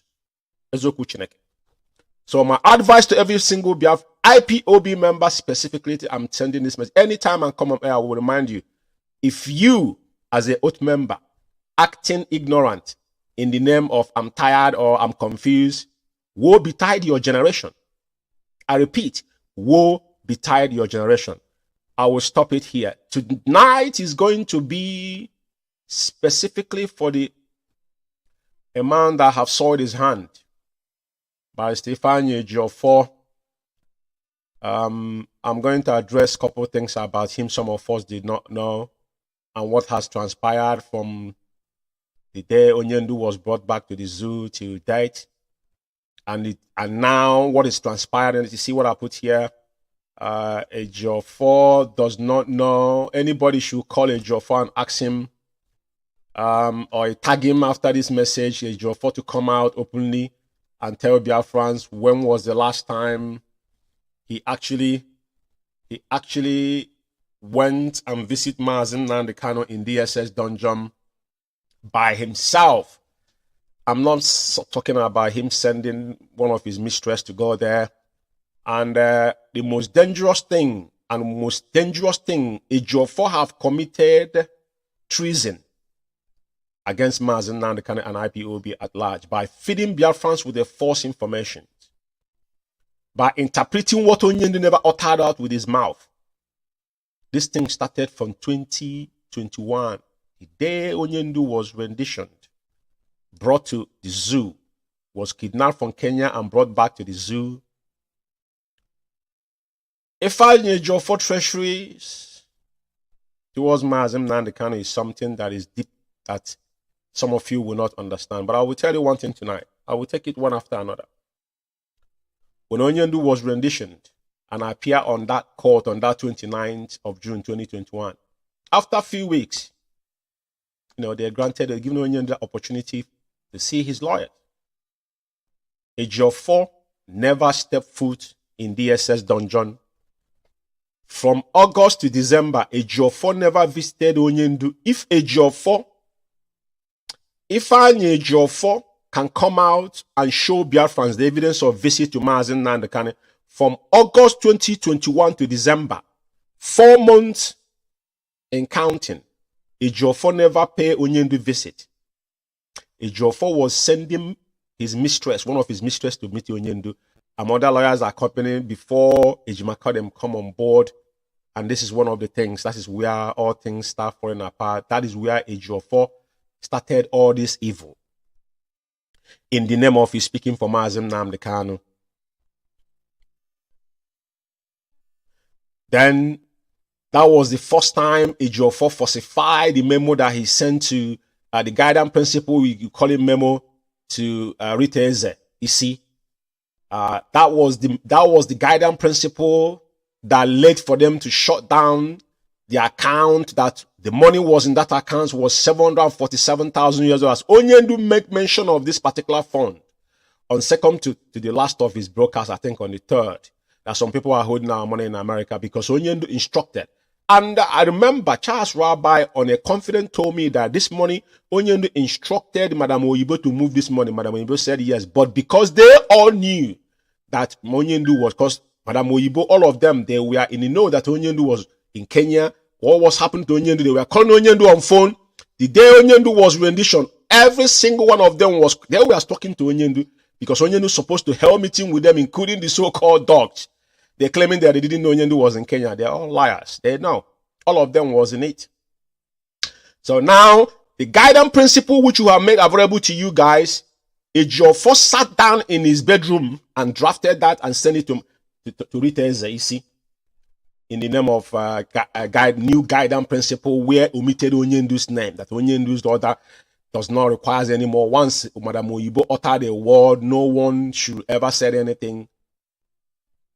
Then that was where that woman have that particular memo to go to America, enacted it, and open Umeh account after they closed $747,000. Now, for the record, and for this sake, this penetrated IPOB finance. This is the deeds of Ejiofor. Now, when they talk about the prescription of IPOB, Hachina Samuel talking about the Gators of October, they're referring to the October. That was the same day Onyendu case was selected in court for obvious reason, because they brought Onyendu's case into it, right? Now, what about the case of 13th of October? We won that case in appeal court. Barrister Ezekiel and Ejiofor went in, and who knows what they arranged in court. The next thing we hear is the adjournment is in September. Who knows what they discussed? You're not aware of what they discussed. Now, some of you don't know that our leader is not being held for any criminal charges. It's just for civil charges. Well, guess what? The same Ejiofor pleaded to our leader to plead guilty on treasonable felony. I'm going to show you what treasonable felony stands for. He, as Onyendu's attorney, encourage Onyendu to him to plead guilty to treasonable felony because Ejiofor is facing criminal charges in the zoo because he defrauded individual. Ejiofor was just an ordinary property lawyer in Abuja before he gets in contact with Onyendu. Now, the problem we should be asking here, Ejiofor have not visited Mazi Nnamdi Kanu, so how does he know about his welfare? How do they know? Including the Chike Doziem and their so-called the one is hiding in Ghana now. with his girlfriend, Cindy Chisom Peters. These are the people that are coming to circumvent what they know in their lifetime they wouldn't do anything. Now, the reason why I'm bringing all this thing to you and giving you line by line what the, Ejiofor's treachery towards Mazi Nnamdi Kanu, because it's enormous. Ejiofor was employed to work for IPOB. He's not a member of IPOB. He's not an IPOB member. But he have won so many cases in zoo prior to what transpired in his home, in his family house, or in Orifit and whatnot. But the question we are asking today is this. I'm going to play a couple audios here tonight, just to buttress on what I'm saying here. Like you always say, when we come on this platform, everything we do, we give you evidence to it. What I have told you now, I'm going to show you a guiding principle that was drafted by Ifeanyi Ejiofor and passed on to Rita Ezeisi. This is where all this problem started. This is where all this problem started. Now, on this particular guiding principle, on the E, he said every fundraising activities, it has to center in finance because they know that's the heart of IPOB. And Ejiofor, only case Ejiofor have won for IPOB is getting money to get our people out because we are paying money. Onyendu have said it over time. And he's the mediator, so he's not, if the zoo charge us 1 million, he will tell you 2 million. So he's been cutting and joining all this while. This is how their livelihood, this has they been surviving. Not that they have won any physical case, because Ejiofor could not establish that Onyendu house was invaded in 14 September 2017. Now, this particular garbage you see here was Ejiofor. This is one of the mechanisms of Ejiofor. This is how Ejiofor destroyed the leadership, went into IPOB, and now the command and control they are shouting for, this is where they null it, null and void here in this particular guiding principle. And that is what Chike Doziem, the vegetable, and his gang of criminals are operating till tomorrow morning.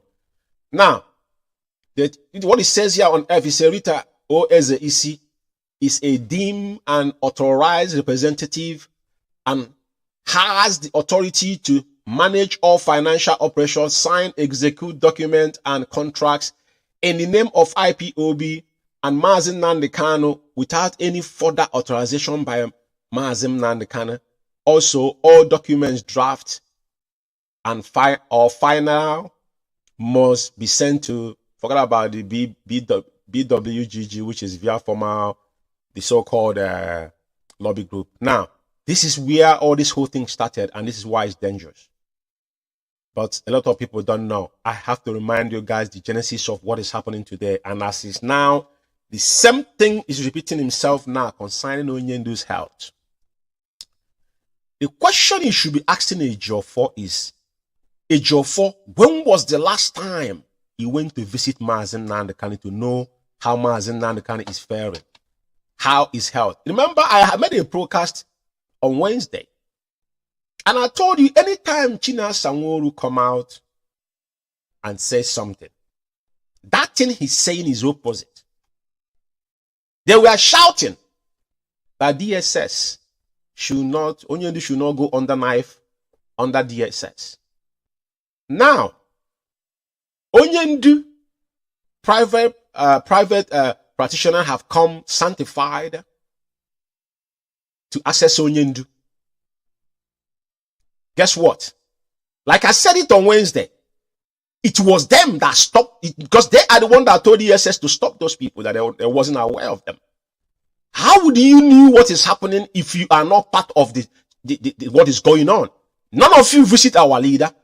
When was the last time Ezekiel, the one he brought, the so-called Sam, went to visit Mazi Nnamdi Kanu? Because you guys are gallivanting around. Anybody that got in contact with Mazi Nnamdi Kanu is for that. It's just for them to collect money from Abuja and whatnot. Now, when China Sanwo-Olu wrote what he wrote on Tuesday, I did know that whatever China Sanwo-Olu has written was written by Ejiofor, because Ejiofor cannot write anything any longer. He does not write anything on his Facebook wall. Now he's one of those people who probably is getting paid by Facebook, you know, But first of all, I have to acknowledge our eminent, special counsel, which is Barrister Ejimako, and his tenacity and, consistency is the key. If you go through his tweet, as a man that has been employed to work for IPOB, he could see when a man is genuine and doing what he's been contracted to do. This is one of his, this is a numerous tweets that he's tweeted. Most importantly, there's a video I'm going to play after this because it's very, very important. Even the zoo now, the zoo media carried it, recognizing that Onyendu sent a very clear message to the so-called new administration, Aswaju, Bola Ahmed Tinubu, based on that Biafra is non-negotiable. Non-negotiable. So at the end of the day, we're going to be assessing Ejiofor and Ejimako, who is actually working for IPOB and who is against IPOB and Mazi Nnamdi Kanu.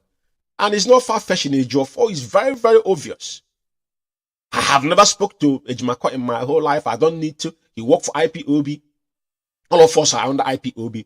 So we have eyes we can see. We can read through the lines. And we've been in this position before. The same thing Obeta did, but Obeta did not have that much time. He was cut short. So just to let everybody know that Biafra still remain non-negotiable, because I don't know what you guys are fighting for. Are you guys still with Onyendu? IPOB hardcores, those that say they are tired. So if Onyendu still believe and standing on the ground that is IPOB, Biafra restoration is non-negotiable, and you're telling me you're confused.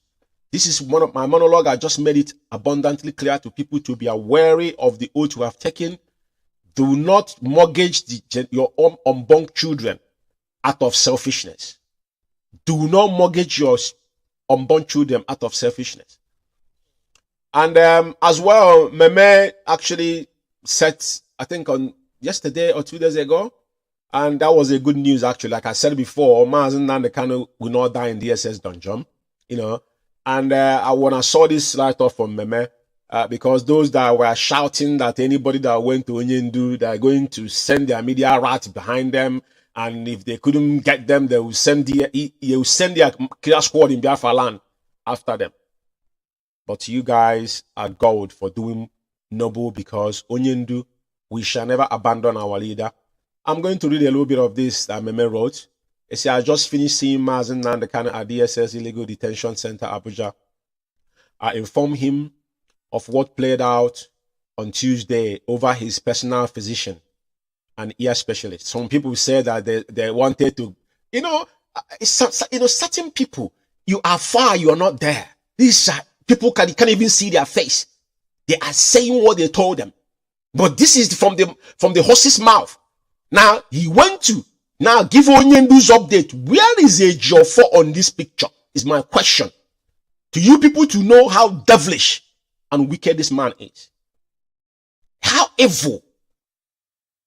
Now, of which fronted at, he has insisted he must see his doctor as quick as possible. On other developments, the British High Commission Richard Montgomery met with Mazi Nnamdi Kanu, met with MK yesterday in DSS. MK directly accused the British government and of Nigerian grand conspiracy to keep him in detention. We all know that yesterday in DSS dungeon, directly accused the British government and that of Nigerian grand conspiracy to keep him in DSS illegally. He made it clear to the British authority he was on a British passport in Kenya when he was renditioned, and if there is any crime committed, he should have been tried in Kenya, where he was taken back to Britain or British passport. As a British passport holder, MKA now decides who visits him for clarity reasons. Now, did you hear it? MK decided who sees him on clarity's sake.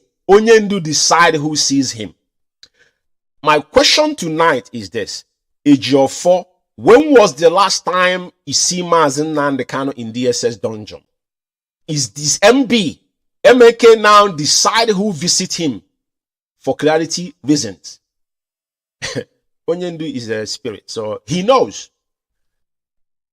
Okay, and like I said, this is right up Chidan Sanwo-Olu right up. You know, this the sentimental gospel they always come with. You know what I mean? At the end of the day, and this particular write up here, he say has become compelling, that is important to subject Cabal prejudice and all that, blah blah blah. All these things is what he wrote before about Onyendu Ejiofor, and now this particular memo here is what I think after the broadcast I made on Wednesday. I don't know what's going on with them. Ejiofor cannot write anymore. But for your information, as you can see, Meme said it in his write-up that MK decided who visit him for clarity's sake. Now, this particular memo is not coming from the vegetable himself. We know who read this memo. This memo is Ejiofor. Just like Riteze said, at the end of this program, I'm going to put our voice again. Chikedozie was meant to put that particular guiding principle in our code, our letter heading. Then! But he couldn't do it because he didn't know where things were. Then Onyendu was just newly renditioned. So he couldn't have dared then because they don't know what's going to happen. But as soon as now they're becoming clearer to them, just like the same script that happened 2015, they felt that Onyendu will not come out. Now he's become emboldened. Now, the same thing has happened here because Ejiofor cannot write anything on his wall, even in Facebook. He doesn't tweet. He become dormant. But when you look at this thing was written yesterday, just look at this. I'm gonna read a little bit of this. Yeah, I'm said because I put it Ejiofor, Barrister Ejiofor press statement for avoidance of doubt. This memo is not and void, but I'm reading it for you to extract something and think about if these people actually want Mazi Nnamdi candidate. I said it for months. You know, when I pick on things, just like when I picked on Chidan Sanwo-Olu, some people we are still slumber. They still sleeping, don't understand the reality of things. We don't mice words. We say it the way it is, and no apology because I'm not blackmailing. I'm saying the fact. This is a pure truth here.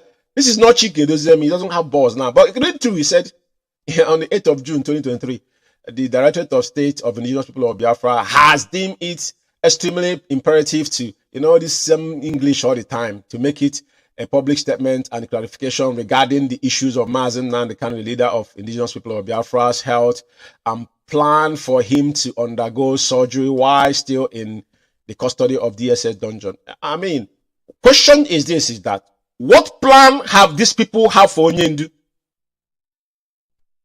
What plan have they have for our leader? They don't see Onyendu, so how do they know? Meme just said it, that Onyendu decides who sees him. He already doesn't want to see him. So, what are you going to do? Anybody, any of these idiots that question Onyendu, what they should do is they buy ticket ASAP. Chidan Sanwo-Olu is hiding in Ghana with Chinsondrim Cindy. Go down to the zoo and go to the DSS dungeon and go and meet Mazi Nnamdi. Like Soludo did. None of them, they couldn't do it.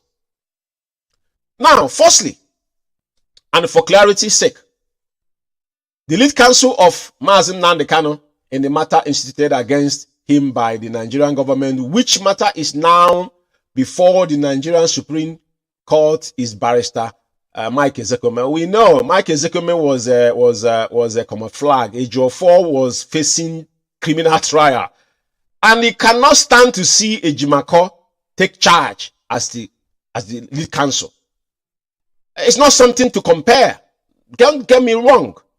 Ejimako is an international counsel, and you can't take it away from him. And you can see the difference between the both men. Their professionalism is, you know, you can't put it in scale to weigh them. But he brought Ezekome. Ezekome is in same. I don't care if it's Sam or Malame is the what is it called? The Attorney General Alamajiri. So talk less of do I care about his qualification? But we're talking about integrity, you know, because he brought him just to cover everybody. He brought Sam. We don't need it. Assist by Barrister. Now he assists them, but he brought him Barrister Ejiofor and others. Any matter therefore concerning Mazi Nnamdi Kanu, why still being detained at the facility of DSS, whether such issue pertain to his health or otherwise, must be brought to the knowledge and attention of the lead counsel to show you that this is a Jofo. A Jofo, you are the lead counsel. When was the last time you see Mazi Nnamdi Kanu 101? Does Mazi Nnamdi Kanu want to see you? Mazi Nnamdi Kanu don't need you. Onyen does not. You're working for us. And Mazi Nnamdi Kanu can decide to sack you tonight. You're nobody. It is not Nnamdi Kanu does not owe you anything. He can decide to have another lawyer for another attorney different from you, representing him. It's not your. You don't have the audacity to question when Mazi Nnamdi Kanu decide to make moves on his own. This is the what we people should take. Look at this particular memo here. I have told you. They told the SS. Now they are arguing that DSS should not undergo through treatment in DSS. Now his personal physician that now arranged, requested for, they blocked it as well. It is very clear to Biafrans. Because we'll be saying this, we've been clear, people think we are joking here. This is Ifeanyi Ejiofor dealings. The Director of State of Injustice of Biafra can no longer tolerate anyone or people who are either driven by personaria or consideration of other motivation or endanger the life of Mazi Nnamdi Kanu. Who is doing that? This is you. This is actually you. Because, Mazi Nnamdi Kanu younger brother always go to see his elder brother. Because his brother is not your brother. You are just an employer who employ you to work for us. And if you're not doing the job, to hell with you, mate. You get me? Because this is becoming disgusting now, mate. You know what I mean? I can't stand this garbage here. But the reason why I'm reading this to Biafrans to see that this guy has gone haywire. They cannot control themselves anymore. They're disconnected from the reality. You know what I mean? So now, it's now impunity. They are the one now blocking the personal physician to Onyendu. People say they want to give him anesthesia, he's going to sleep. Standard in every operation, they dead in the area they're supposed to do the operation. You're not going to sleep, you idiots. I will get to that. So now, this is the write-up. But I just want you guys now, start mentioning names. Yeah? Okay, it comes down to, says, Mazi Nnamdi Kanu gets involved in any surgery must be conducted on him because they are not doctors but lawyers. Who says so? Barrister Ejimako, Emmanuel Kanu, and others working in cohorts with them must retrace their steps and desist from visiting the DSS office with people they call doctors without the knowledge of Barrister Zekome. Barrister Zekome, they don't need clarification. They don't need clarification from Zekome to go and visit Onyendu for crying out loud. Zekome employed him. I don't understand where this is coming. Mazi Nnamdi can decide who sees him. Onyendu can decide tomorrow to sack all of you together. You don't have the power to say that. This is bunkum. It's just the time he wrote some garbage. He's suing Simon Ekpa that live in Finland while he's living in the zoo. Right?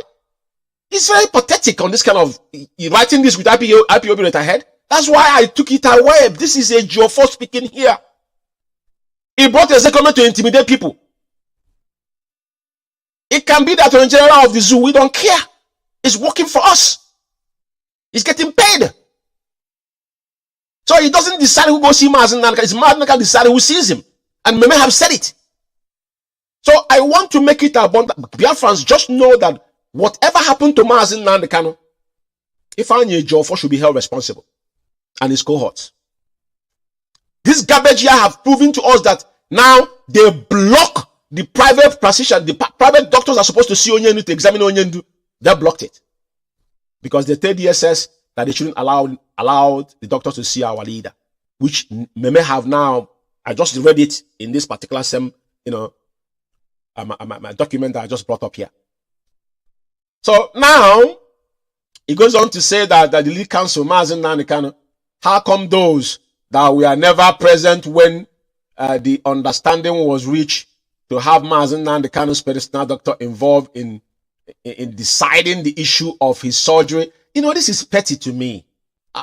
This is petty. Ejiofor, you are just ordinary lawyer that been getting paid from IPOB. Nobody owes you any explanation. Mazi Nnamdi Kanu and the family can decide to do otherwise. You have got no power because you don't know better. And you are not seeing Onyendu. My question, let Ejiofor come and give us the record of him visiting Mazi Nnamdi Kanu in person. For the last 3 weeks. Let me just put it just closely. For the last 3 weeks. So they should wait for you. You're in your bedroom, or in your office, we'll be waiting for you. Yeah, to make decision on Mazi Nnamdi Kanu's issues in health affairs. Well, like everybody have seen it, it is not really. I will continue to finish it up because we need to know what their plans are. You know, so those that were not involved now deciding, they are not deciding. It is what Onyendu said, and now and his personal vision without informing the Sam. Who this Sam is? Don't intimidate thought with Sam. Excellency is still working for IPOB, working for Mazi Nnamdi Kanu tomorrow morning. You know, employee cannot be bigger than employer. It's like Excellency become the Sam, become the Chief Justice of Nigeria, and he become Mazi Nnamdi Kanu lawyer is working for Onyendu and IPOB at large. We don't care about his qualification. He just getting paid. So this is the reason why he brought Excellency to intimidate people. Excellency need to retrace his steps because we don't understand what he's doing. He shouldn't play this double standard with Ejiofor. He better himself walk away if he have a dignity now. I'm saying it loud and clear here tonight. We don't care if he's the SCJ of the Zoological Republic. It's not our problem. Yeah? They know how the system operates, and that's why they start for IPOB finance. Lastly, he said the Director of State of Indigenous Biafra wish to therefore to inform IPOB family worldwide and Biafrans in general that if there's any individual to wait by stage McCoy, Emmanuel, and those working with them, their names are known to us. Continue on this path they have chosen. They and the Nigerian government anywhere is buncombe. Everybody have seen this memo. Just to know that, you know, the last paragraph is exactly the position they are into now, because if Emmanuel could come out and tell us what happened, Ejimako is saying the same thing. He's saying contrary. Who is saying the truth? We are not kids here. And this one is actually this is a publication from Vanguard. Kanu unjustly held for staying of execution. Family cries out. So it's a long article which I will encourage everybody, if you have time, to go and read it. Now, I'm gonna take this off here. Another thing again I want to point out tonight is this particular memo. This is all Ejiofor's meltdown and his complicity and duplicity that I have caused in IPOB. This one here was the memo that come from Nnemeka Ejiofor, an associate, which is one of the barristers that represent our leader. And Onyendu, this is an official document with his letter heading. Ejiofor was copied here on the 13th. Look at, yeah, this is 12th article. The 13th said copies of these memos is to be sent to Chike Doziem Ifeanyi Ejiofor, ESK. Keep one for MMK. Has Ejiofor commented about this memo till tomorrow morning? The answer is no. Tells you all you need to know about Ejiofor. Ejiofor is the biggest enemy that we know now as it stands. There's something I want to put up here as well before maybe I'm gonna play some voices now. You know, because at the end of the day, it's very, very important that everything we do, we put up a now. Like I said, treasonable felony, probably Ejiofor didn't know what treasonable felony means, but at the end of the day, I brought it here because he's asking Mazi Nnamdi Kanu to actually plead guilty on treasonable felony. He only committed no crime. Treasonable felony definitions and meanings mean an act that shows an intention of committing treason accompanied by any further act to carry out that intention. You know, so at the end of the day, and why treason is a punishable by death, and is a treasonable felony. Onyendu committed no crime which known to any man. Onyendu was abused. Onyendu, what happened to our leader is a crime on his own. And the man we're talking about, this guy, this China, this is this man here, Ejiofor. Ejiofor, I don't know the devil that have taken over you, but whatever that is going through your head, when I see you start bleaching and all that kind of stuff, I don't want to go into personal people's life, but at the end of the day, the evil that you have committed is haunting you. That's one thing I know. The evil that you have committed is haunting you. And you and your generation will not come out of this. Mark my words somewhere. And this is not a joke. This is reality. Because you guys, what you guys are doing, I don't know what you want to achieve. You were employed to work for IPOB. Now you become the enemy within. He came to destroy Mazi Nnamdi Kanu and IPOB. But your generation will be sorry. You know. And I want again to you know, because our international council, which is Barrister Ejimako, will always say it the way it is. I think this tweet was today's tweet, and he said, regarding the blackmail directed at the sincere effort to get proper medical care for Mazi Nnamdi Kanu, the word is independent, as an independent doctor or hospital personally chosen by Hatch Mazi Nnamdi Kanu, not a doctor or hospital chosen by DSS or someone else. Case closed. This is very, very concise. Now, this is why you should be careful of what you absorb. Ejiofor have committed treason against Mazi Nnamdi Kanu and IPOB at large. Because misinformation is a crime. You sitting in your comfort zone, sending your mistress to go to DSS dungeon, which you don't see that individual, when you don't discuss with them. When they come out, whatever they hear, maybe the breeze carry word past their ear, they will come and tell you. Then you jumped up to go and write. This is very clear here. I think it is in Premier Times as well. He's copied it there, Premier Times. Ejimako has come out to say that regarding the blackmail directed at the sincere effort to get proper medical care for Mazi Nnamdi Kanu, the word is independent. Independent, as in independent doctors or hospital, personally chosen by MMK, not doctor or hospital chosen by DSS or someone else. Case closed. This is very clear. I hope everybody have taken this home. Because when China Sanwo-Olu started shouting that DSS, Onyenu should not go into under knife on DSS, all this was distraction. First of all, they will film it to distract people. But it's settled here. Now, because whatever our international, our special counsel says is the way Onyenu have said it. I don't have any doubt in that, because I can see from the way the message come. It is undiluted, and everybody will have had it. This is not DSS choosing doctor or hospital. It is Onyendu's independent choosing, but Ejiofor and the gang of criminals in the US blocked it. I want Biafrans to know that when they started shouting, the day China Sanwo-Olu wrote that, Ejiofor wrote it and give them. And now I have given Chikedozie memo to come and give you. You think it's them? No, it's Ejiofor. But you see, let Ejiofor tweet in his Twitter handle or write to encounter. I think you know that Ejiofor have written disclaimer against Ejimako before. When this thing happened last year, I knew that something was fishy. He cannot come in. Even the last court they went, you could see when Ejimako was leaving, he was stumbling to speak to Ejimako because Ejimako was going to see Onyendu. I have the video, I can play it. After the court, him and Ezekome was there. They were gallivanting around, doing nothing.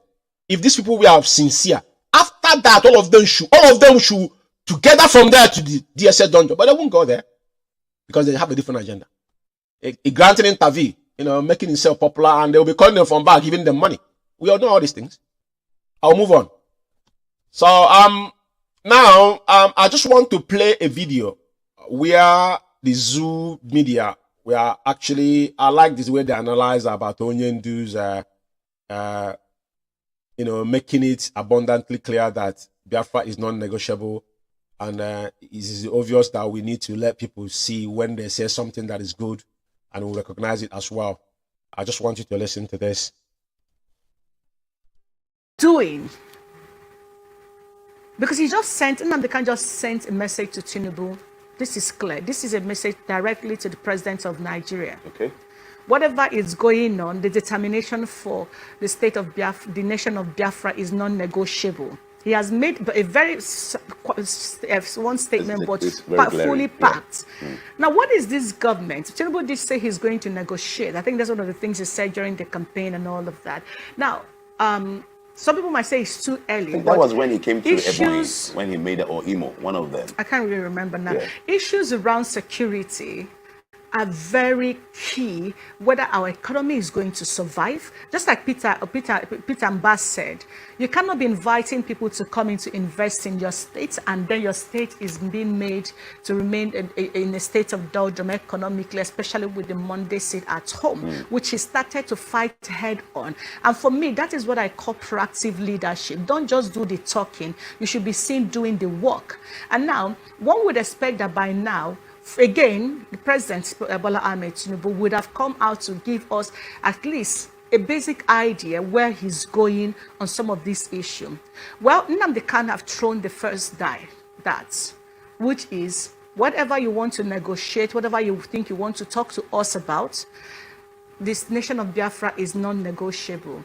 This shouldn't have been if steps had been taken by the previous governments to begin to discuss with Nnamdi Kanu prior to this. And this statement will not, because whether you like it or not, that is making this statement coming directly from Nnamdi Kanu through his lawyer, basically told his followers, it's game on. No retreat, no surrender. That's basically what he just did.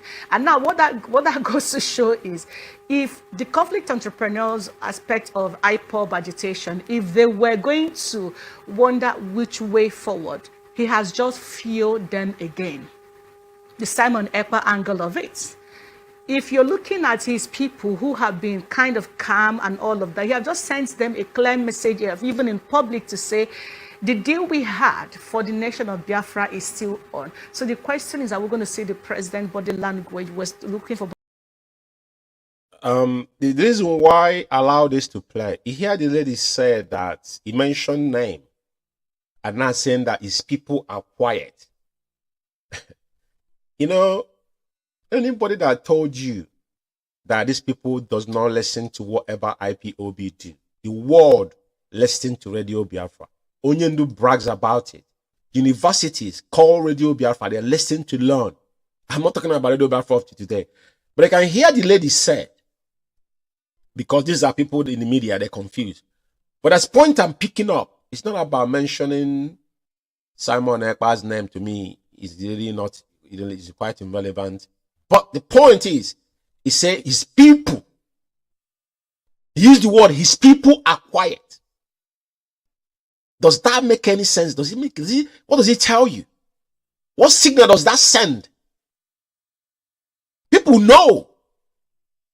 And these people, China Sanworu, including Chike Doziem, just like when Saludo came, he said that IPOB is now working with us. He said that IPOB have emphatically come out and said that they are not part of the criminals in the state. These people, and this man wanted Onyendu out now, today and tomorrow. But when he realized that this is the real enemy, the man now distanced himself, and Anambra distanced himself. That's why he's teaching us and what is going away, because money, arguably, whether you want to believe it or not, Anambra have businessmen, and there's money in Anambra. Not because I'm from Anambra, but it's something he cannot argue. It's natural stuff. It's there. So, but he now is section Anambra, but they can hear. This is Zoom media. It is not me. And I have my reason why I allow it. That is, people are quiet. Onyendu 2017. It is not because Ejiofor win any case for IPOB. Onyendu was granted bail based that Onyendu did nothing. And the pressure they were going through. There was pressure. I mean, there was pressure on the Zoo government. And they have to succumb. That is why our leader was granted a stringent bail. And at the end, 14 September, they invaded the house to kill him. 28 men fall, including Jack, and still counting. That took the two parents till tomorrow morning. So I know why I played that audio. For clarity's sake, that people are quiet. Take it home. Shows you that Those that Mazi Nnamdi kept on him affair have compromised. It's very simple. Who jumped on bandwagon now become opportunist? I'm not judging anybody. Whatever you can do to restore Biafra, entirely do it. Monday sit at home was enacted by Chike Doziem and Chinasa Nworu. So all the deaths, all the mayhem that have happened on Monday, who liable to Chike Doziem is in audio. He said, I will take the full responsibility. So whoever is acting, perpetrating crime under the guise of Monday sit at home, is all these things is on Chike Doziem's head. He can't get away with it. I don't care who is doing what. It's not my problem. Because you see, in any case, one thing happened. You have to find out, lay foundation of what caused that problem. If there's an accident, you find out you couldn't get accident, could not happen again. To prevent it. Now, question is this: who declared Monday ghost town in Biafra land? Where was it declared? Radio Biafra. Who announced it? China Sanworu. Who asked him to do with Chike Doziem? And Chike Doziem have come out and tell that he will accept the responsibility because he was publicly questioned Mazi Nnamdi what was the reason why to call off the sit at home. That ends it. But the lady said that his people are quiet. That is one thing I want you to take. Nothing else.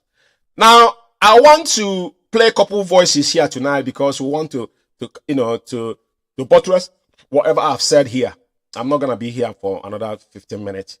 This is Nwa Slavu's voice. I want you to listen to him when he was threatening people and all that. And I will say something as well,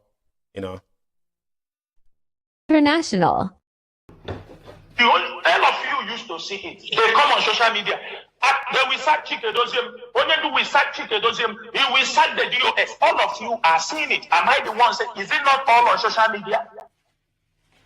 These are destruction, distracting the struggle, and they are being controlled by government fifth columnists. They don't know some of them don't know what they are doing. Some of them knew.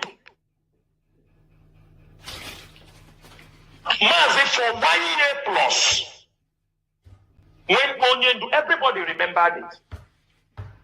For 1 year plus, when Onyendu was caught, IPOB case, do you understand me? IPOB proscription as a terrorist group in the Nigerian Court of Law. It was there. Everybody could remember when we fought for this, when we fought for that, fought for this. Please, let peace be there. At the end of the day, which date did they get us for the Ninth Court of Appeal for our case? 16th October. Do they want us to clap for them? Whoever got the case, whoever got that date, do they want us to clap for them? Because most of them left what they're supposed to be doing as legal practitioners.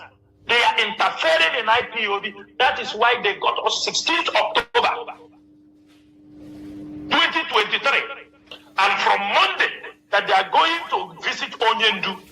Any of them that comes and write rubbish, this night, IPOB media warriors descend on that particular person and tear him apart. If you finish tearing him apart, I am sure why you're on ground. That's a walk on where you come out to this night, Mazi. Whether you are IPOB lawyer, whether you are special counsel to Onyendu, I am saying this thing this evening. From Monday, IPOB members, everybody listening. If you see anybody, whether it is Onyendu siblings, whether it is any lawyer, he says he's representing IPOB.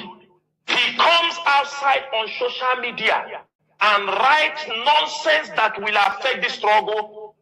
Every media warrior descend on that person. If we find him on social media, we don't find. We will send ESN on ground to pursue him. Because we send ESN on ground to pursue him. Because we send ESN on ground to pursue him. Because we send ESN on ground to pursue him. Because they are the one causing trouble in this struggle. Yeah, it's very, very important that we understand. I've talked about the debt they got us on the IPOB prescription. I've said it from on the beginning of this program. I'm explaining and what transpired. So, but it's good that it's coming out from his own mouth. At the end of the day, the most trusted, as he called himself, a GO4. And now he brought Excellency to playing ping pong with IPOB. And we are saying it is not going to happen, not a while under our watch. A GO4 tonight, actually, you know, even there was not a time, all of them was working together, including Simon Ekpa. But this is what Simon Ekpa said about him as well. You need to listen to it. It's very important. Because like I said, when we do things, we always have our evidence right.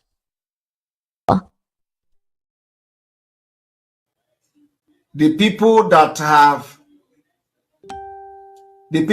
have distinguished themselves, and we have seen things happening. Ejiofor made me to believe that Aloy Ejimako is a very bad person who don't know his left from the right. Today, Aloy Ejimako walk, speak for him. Aloy Ejimako is not running on. So I'm not here to brush him or anything. No, I have my own standard, how I assess people. Aloy Ejimako walk is speaking. We have seen Unuma here. We have seen many, at least 2 times now. Ejimako could not even use the work of Aloy Ejimako as an evidence. Nobody know what Ejiofor is doing until Excellency enter this case.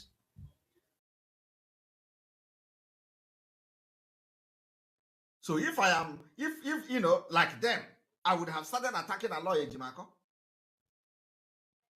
When Onyendu was kidnapped, Ejiofor don't know what is extraordinary rendition. Ejiofor did not know that when a state commits crime, automatically they cannot sit and have the moral justification to try the person in a different crime. Ejiofor don't know this law. Ejiofor told that why should Aloy Ejimako come? That he should come and tell him where it is in Nigeria law. Hey! I laugh. I hope he is listening to me. Today, it is the same Nigeria court who Ejiofor say that he does Aloy Ejimako should come and show him where it is in law, have exonerated Mazi Nnamdi Kanu of any crime. The same law have also faulted Nigeria government or criminal activities against Mazi Nnamdi Kanu by kidnapping him from Kenya. You know, sometimes even a madman can make a sense. What he's saying is fact. And I've said it over time. But the reason why I'm bringing all this back tonight, so people to remember where Ejiofor, they were together. Someone out for 7,000 they share. Everybody called their own share there. He knows. I said it from the beginning of this program. Ejimako and Ejiofor has no comparisons. But because of the nature, the nature of our average Igbo man, jealousy and greed will not let him. That's why he brought Excellency. Excellency is brought, he want to intimidate us with Sam. As if Excellency is working for free for IPOB or Mazi Nnamdi Kanu. If Excellency is not doing what you ask him to do, let him get out and go to hell. Nobody cares. Including both of them. Or you can sack both of them if you decide tomorrow, you don't have decided. MK only person choose who come and see him for clarity's sake. Meme said it, verbatim. Now, what he's saying here, I'm allowing it to play tonight because we need to show you. We don't blackmail people. This is the same guy that all of them was wine and dining. But at the end of the day, what happened? Ejiofor has gotten. Ejiofor is facing charges, criminal charges in Nigerian government. Mazi Nnamdi Kanu is facing civil charges. So how can he defend Onyendu? How? When Bruce Fem said it, all hell let loose. Because he told them the truth. How can a criminal defend someone that is not a criminal? Tell me where it happened anywhere in the world.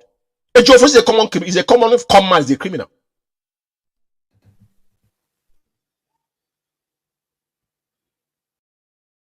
Because Ejiofor have ulterior motive back then that many don't know. You see, when I start to keep things, the same people have been attacking Aloy Ejimako. The same people. For the past 1 year, they have blackmailed Aloy Ejimako. The same people attack Bruce Fem. I do not know whether those people are not representing Mazi Nnamdi Kanu. They have attacked Bruce Fenn. They have attacked Aloy Ejimako. And in all this attack, only one person is engineering it. The person is Ejiofor. I know what Ejiofor told me. You know, it is not yet. I'm going to be bringing evidence. I know what he told me about Ejimako. So if I am an illiterate like them, by now I would have done so many programs on Ejimako based on information this idiot give me. I think all of us listen to what Simon is saying. I don't blow up Simon trumpet. I never listened to him for one day. But this particular video, we had it because it's very vital. We keep vital information. And I think it's the right time to play to remind Biafrans. Whatever they had is their problem. But this is the actual fact. Because Ejiofor, for 4 months, Mazi Nnamdi was held in the SS dungeon. Ejiofor never see our leader. Everything he was doing was based on sending the mistress, you know, airwaves. Now he's fabricating stories and falsifying documents and trying to undermine IPOB. Because Chikerezen could not use our letterheading to write what Madam Yibu was asking. If you listen to the 747,000 program we normally stream all the time, Chikerezen could not use IPOB letterheading to put it in writing.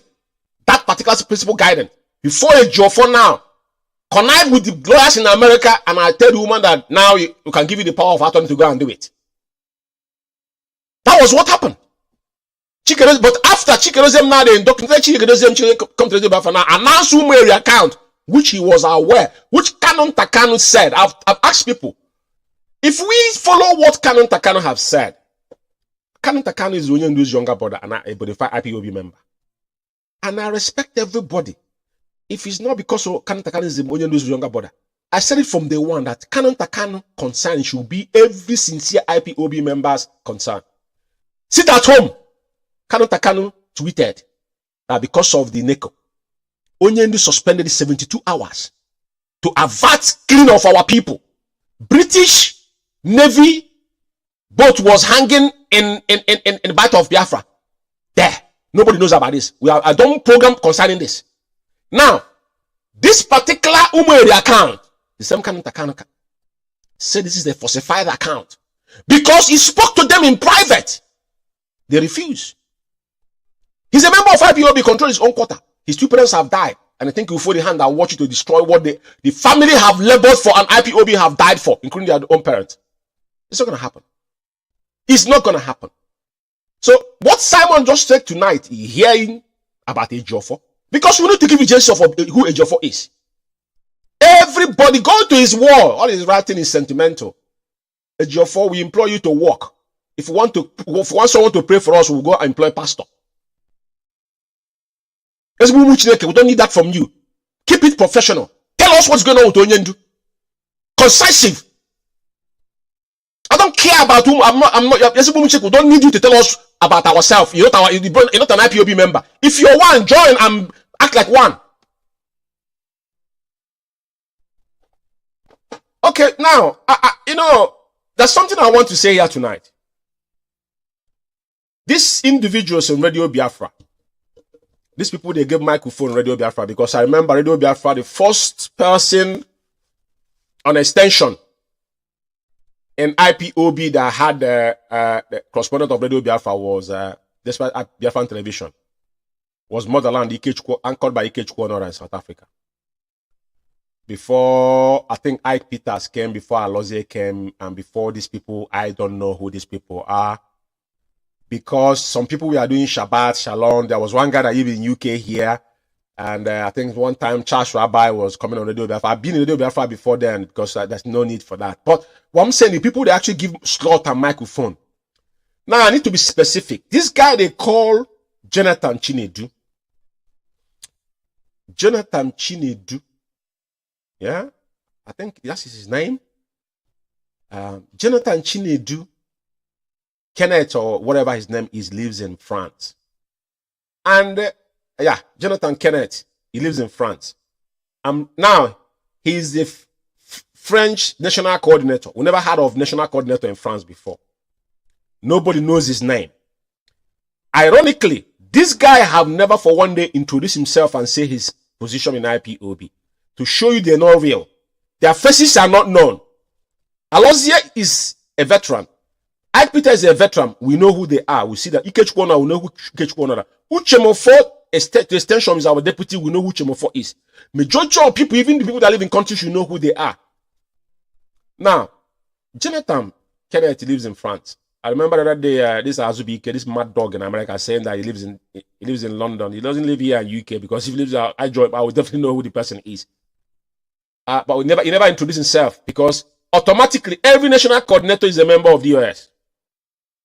He never introduced himself as a member of DOS like China Senworu do. All of them, any national coordinator, continental rep, they're all equal.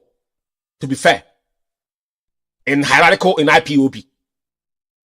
Because continental, just like a coordinator with your subordinates.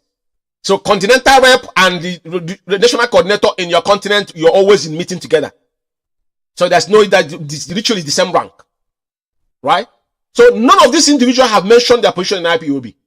It is quite appalling. But these people now have politicized our platform.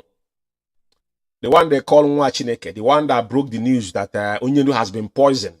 That people should go out and start breaking people's properties.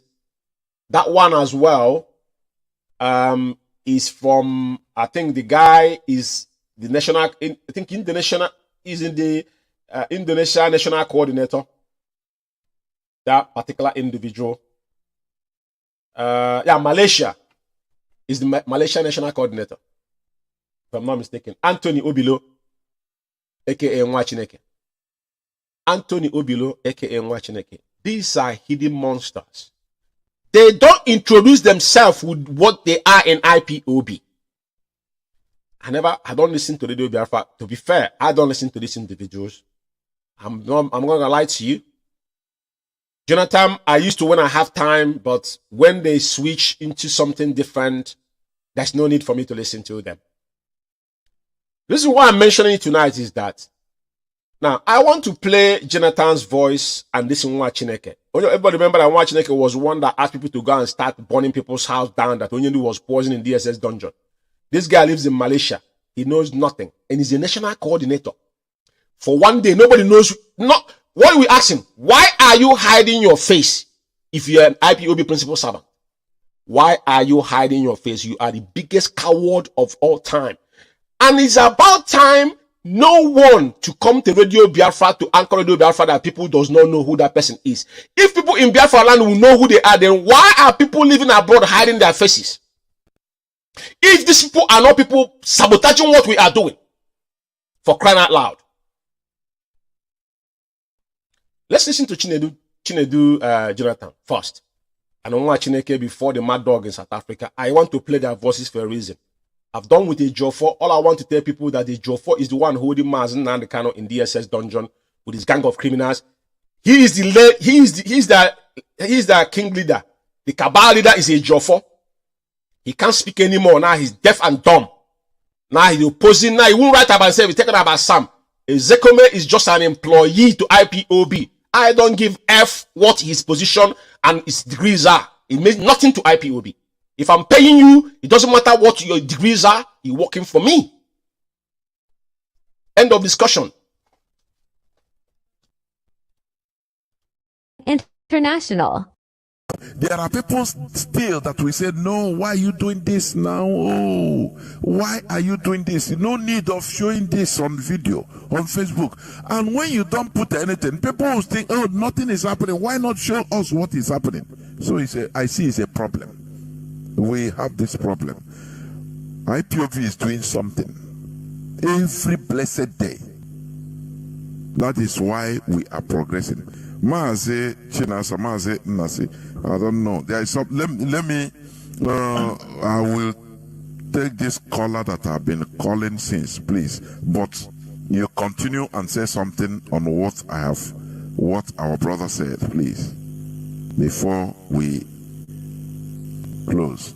Mazi, some people will say, like you just mentioned, some people will say, you launched ESN, why did you even Onyendu launch ESN? Why did he show it people to the world? People will also complain. There were complaints like that. No need to show them. But they used to be there The military will make marching. They will say we are launching operation this. They march. Countries will, from time to time, they show that the people are intact. Men, he was there. People are there. They say, oh, the ESN is destroyed. And they don't know. If you allow this wrong impression to go on, people continue to. They cannot dictate for us what we doing and what we know. We know better than what they are talking. When they come to the leadership, they will understand what is happening. They will have the kind of information we have, and they'll be able to make their own decision. One thing is this, like now our brother said, do something. You know, Mazi, he said we should, if you only focus on our great Biafrans, great Biafrans, how Apachago Nkata, even lawyer onion do and where idea. Choke put you in that Jessica Jabonian dog. How I sign the chime everything, approve. And you're quite idea. Okwamaka gullibility because so cowardice I too much. I for be good, I like Igeban. Eba ye dialogue where be the Sarana. Emmanuel Kana. Yeah, this is the voice of the cowardice that lives in Malaysia, call himself Mwachineke, ranting on Radio Biafra. Now, he's now mentioning names of people. The same guy that on Radio Biafra shouting that the same Mazi Nnamdi is talking about now. He forgotten that he told Biafrans that Mazi Nnamdi was poisoned. He has just forgotten that. Now, the same person, this is how gullible. And he just saying, he's just using the right word to himself. You know, he mentioned him, Kanu, Madam Nenyanya, and they asked him. He said Onyendu was poisoned. This same person said it. That people should come out on the street and start burning the house down and whatnot. I'm just telling you the kind of destructive and agendas these people have. They don't mean well. All of them from A to Z, one Mazi Nnamdi Kanu died. Because he's talking, you're not there. Nobody knows even this video. His camera was on the floor. He's talking, speaking from dark. You can't see his face. He's talking to Biafra. And I don't understand why people should listen to people that though because they gave you microphone, no Biafra. But the question now is that, who is these individuals? If people in Biafra land are hiding their faces, why someone, even our African rep, Terry Nemi, before he become African rep, his picture is known. And he's still there. He doesn't hide. He come to meet him, put on his camera. IKECHUKWU will know who he is. Alonso will know who he is. My IKECHUKWU will know who they are. Who is this Jonathan and this Nwachineke? Who knows them? I want to see their pictures. If you're an IPOB member, show us who you are.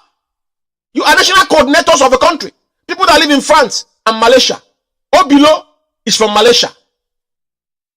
Kenneth Jonathan Chinedu lives in France. National coordinator. So who is he coordinating? That is never mentioned one day on Radio Biafra.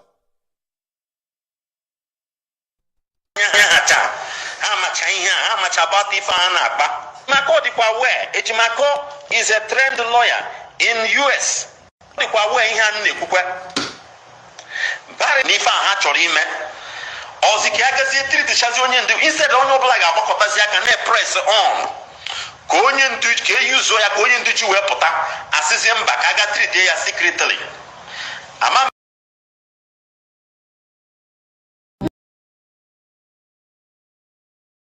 Anyway, the reason why I allow this to play because it's not making any sense. And the point, this is why I mentioned their name tonight is down.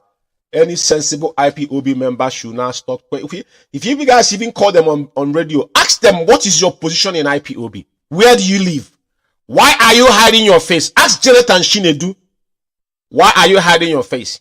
What is your Facebook account? Obilo Nwachineke, what is your Facebook account? Why are you hiding your face? If you guys are not the real moles, you come here to accuse people that you know nothing. You are the people that want Mazi Nnamdi to die in the SS dungeon, but Oga don't know. Finally, I want you to listen to this voice before I will comment on it, because we told them that they're going to eat their flesh of their own flesh. I think we are joking, but this is just the beginning. But I will not support you na Radio Biafra that belongs to all of us. In our castigate Christianity. Now, the leadership of IPOB, now my platform. It's impossible. Simon,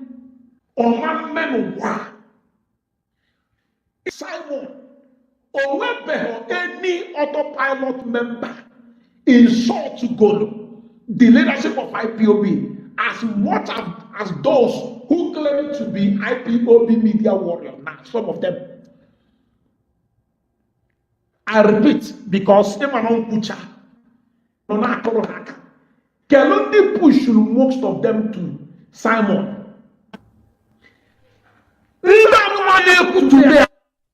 I hope you guys listen to what this clown just said. You know, when they speak, they don't understand the enmity of the word. They say, who pushed them to Simon? Did you hear him said it? Now, they will continue to expose themselves. That's one thing I want to say here tonight. I said this before, maybe last year. You know, like, for instance, it's not common here in UK, but like America, yeah?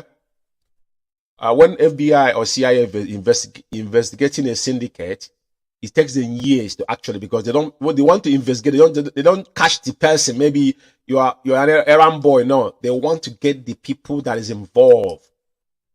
They must get the whole team. So when this thing operation take place and they finally succeed, they now start cutting deals. Now, when they held these individuals, they put them in a different penitentiary. Now they start questioning them. Your corporation determine how many years they're going to give you. There's so many people in America, once you testify against anybody, now as you have a state protection, probably they move you away from your state, change your identity and everything. Is common in America. Two things will happen. Is either they do that or that they take your life. Once you work for the CIA or agent as an informer, then your life is in danger. This individual, they have used them to blackmail enough people in IPOB. Is that today they don't have any voice anymore? Because they know we are watching them. The one they call Hungry Ostraman that died miserable. Like I said, his generation will eat concrete. His generation for what he did. Now he's saying it with his own mouth. But he had him say that they pushed them to Simon. I said it, these are disgruntled IPOB members. Fragile ones. For him to use the word, he pushed them to Simon Ekpa. He said it with his own mouth. To see, this is a systematic work. Because people like us, if we are not strong, probably we'll find ourselves in that kind of position. But we are taught well. He just said it, they pushed them. Who are the autopilot? What is autopilot? But just said that no, the people that are opposing themselves now as the media warrior, that they're worse than the autopilot. So, but you push them to Simon Ekpa. Just to listen to them. You see, can it make sense out of what they're saying? This is just the beginning.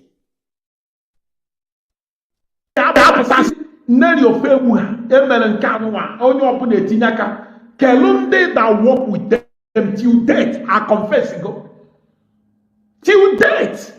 For confessing. So. Yes, fellow corporate and lovers of freedom, it's very important. Allow them to play, but you know what? Only truth can stand the test of time. And I will owe no apology to anybody. Anytime we come on air, we will state the facts and what is happening in IPOB, regardless who might think is hurting them. But whatever you sow in this life is what you reap. As now, they're now turning the gun against themselves. He just said it. Those they push, that is what destroying IPOB within. It was a systematic work.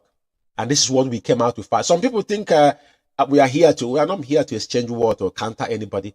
We are specifically on IPOB affairs. Issues that bother in IPOB, that's what we deal with. I don't get involved in things that don't concern IPOB. I don't post things that I'm looking for. I'm not looking for followership. I'm not looking for money under this. This is what we have sworn an oath. And it's those that comrades that have the same ideology with me, or those that want to join, that want to attract. If Mazi Nnamdi came out on social media to make friends or to make name or to get followers, Onyendu can be a motivational speaker, he'll be making millions. Onyendu will be making millions. But just not why he was there. So we came here for those people that will listen and take it in. But what I'm talking about tonight, don't sit on the fence saying that you're confused. You just had that guy said they push some people so they know what they were doing. But don't, ignorance is not excuse in court of law. You cannot say because you're confused, that's why he couldn't take up it. Just like tomorrow you tell your landlord you're confused, that's why you didn't pay your house rent. You as an IPOB member sworn an oath. Now, Mazi Nnamdi is in DSS dungeon sick. Who is going to take care of our leader there? Who's supposed to contribute their own quota to make sure Mazi Nnamdi can come out? Oh, you can decide tomorrow and say he's tired. I want to come out. But do you know why he will not give up? Because already he sworn that oath and so many lives have gone, including his 2 parents. And he's ready to give more. That's why he's still there. So I will encourage every single one of us tonight to not sit in the fence. All you need to do is look more inward and ask questions. What they have done is they've gone around the world, divide IPOB within. There's Chikedozem with his gang of criminals. Now Chikedozem is now the leader of Biafra community, not IPOB. In UK here, IPOB under Mazi Nnamdi. If you have any question here, we are here to answer you. Our Twitter handle is there, and there's email as well. You can contact us or DM us. Those that are supposed to come back need to start now, because our leader requires all of us to come together and restore Biafra. I thank all of you for listening to me this evening, and may IKECHUKWU continue to strengthen, to protect our leader and every single one of us that are still pure. But most importantly, may IKECHUKWU bless all of us and bless Biafra. And only religion we have is Biafra. Biafra remain only religion that we have. And Biafra shall be a free state and a freedom of worship, as Onyendu have proclaimed. And that is how state of Biafra shall be governed. I thank you once again, and I'm signing out. I'm signing out here from United Kingdom. Good evening.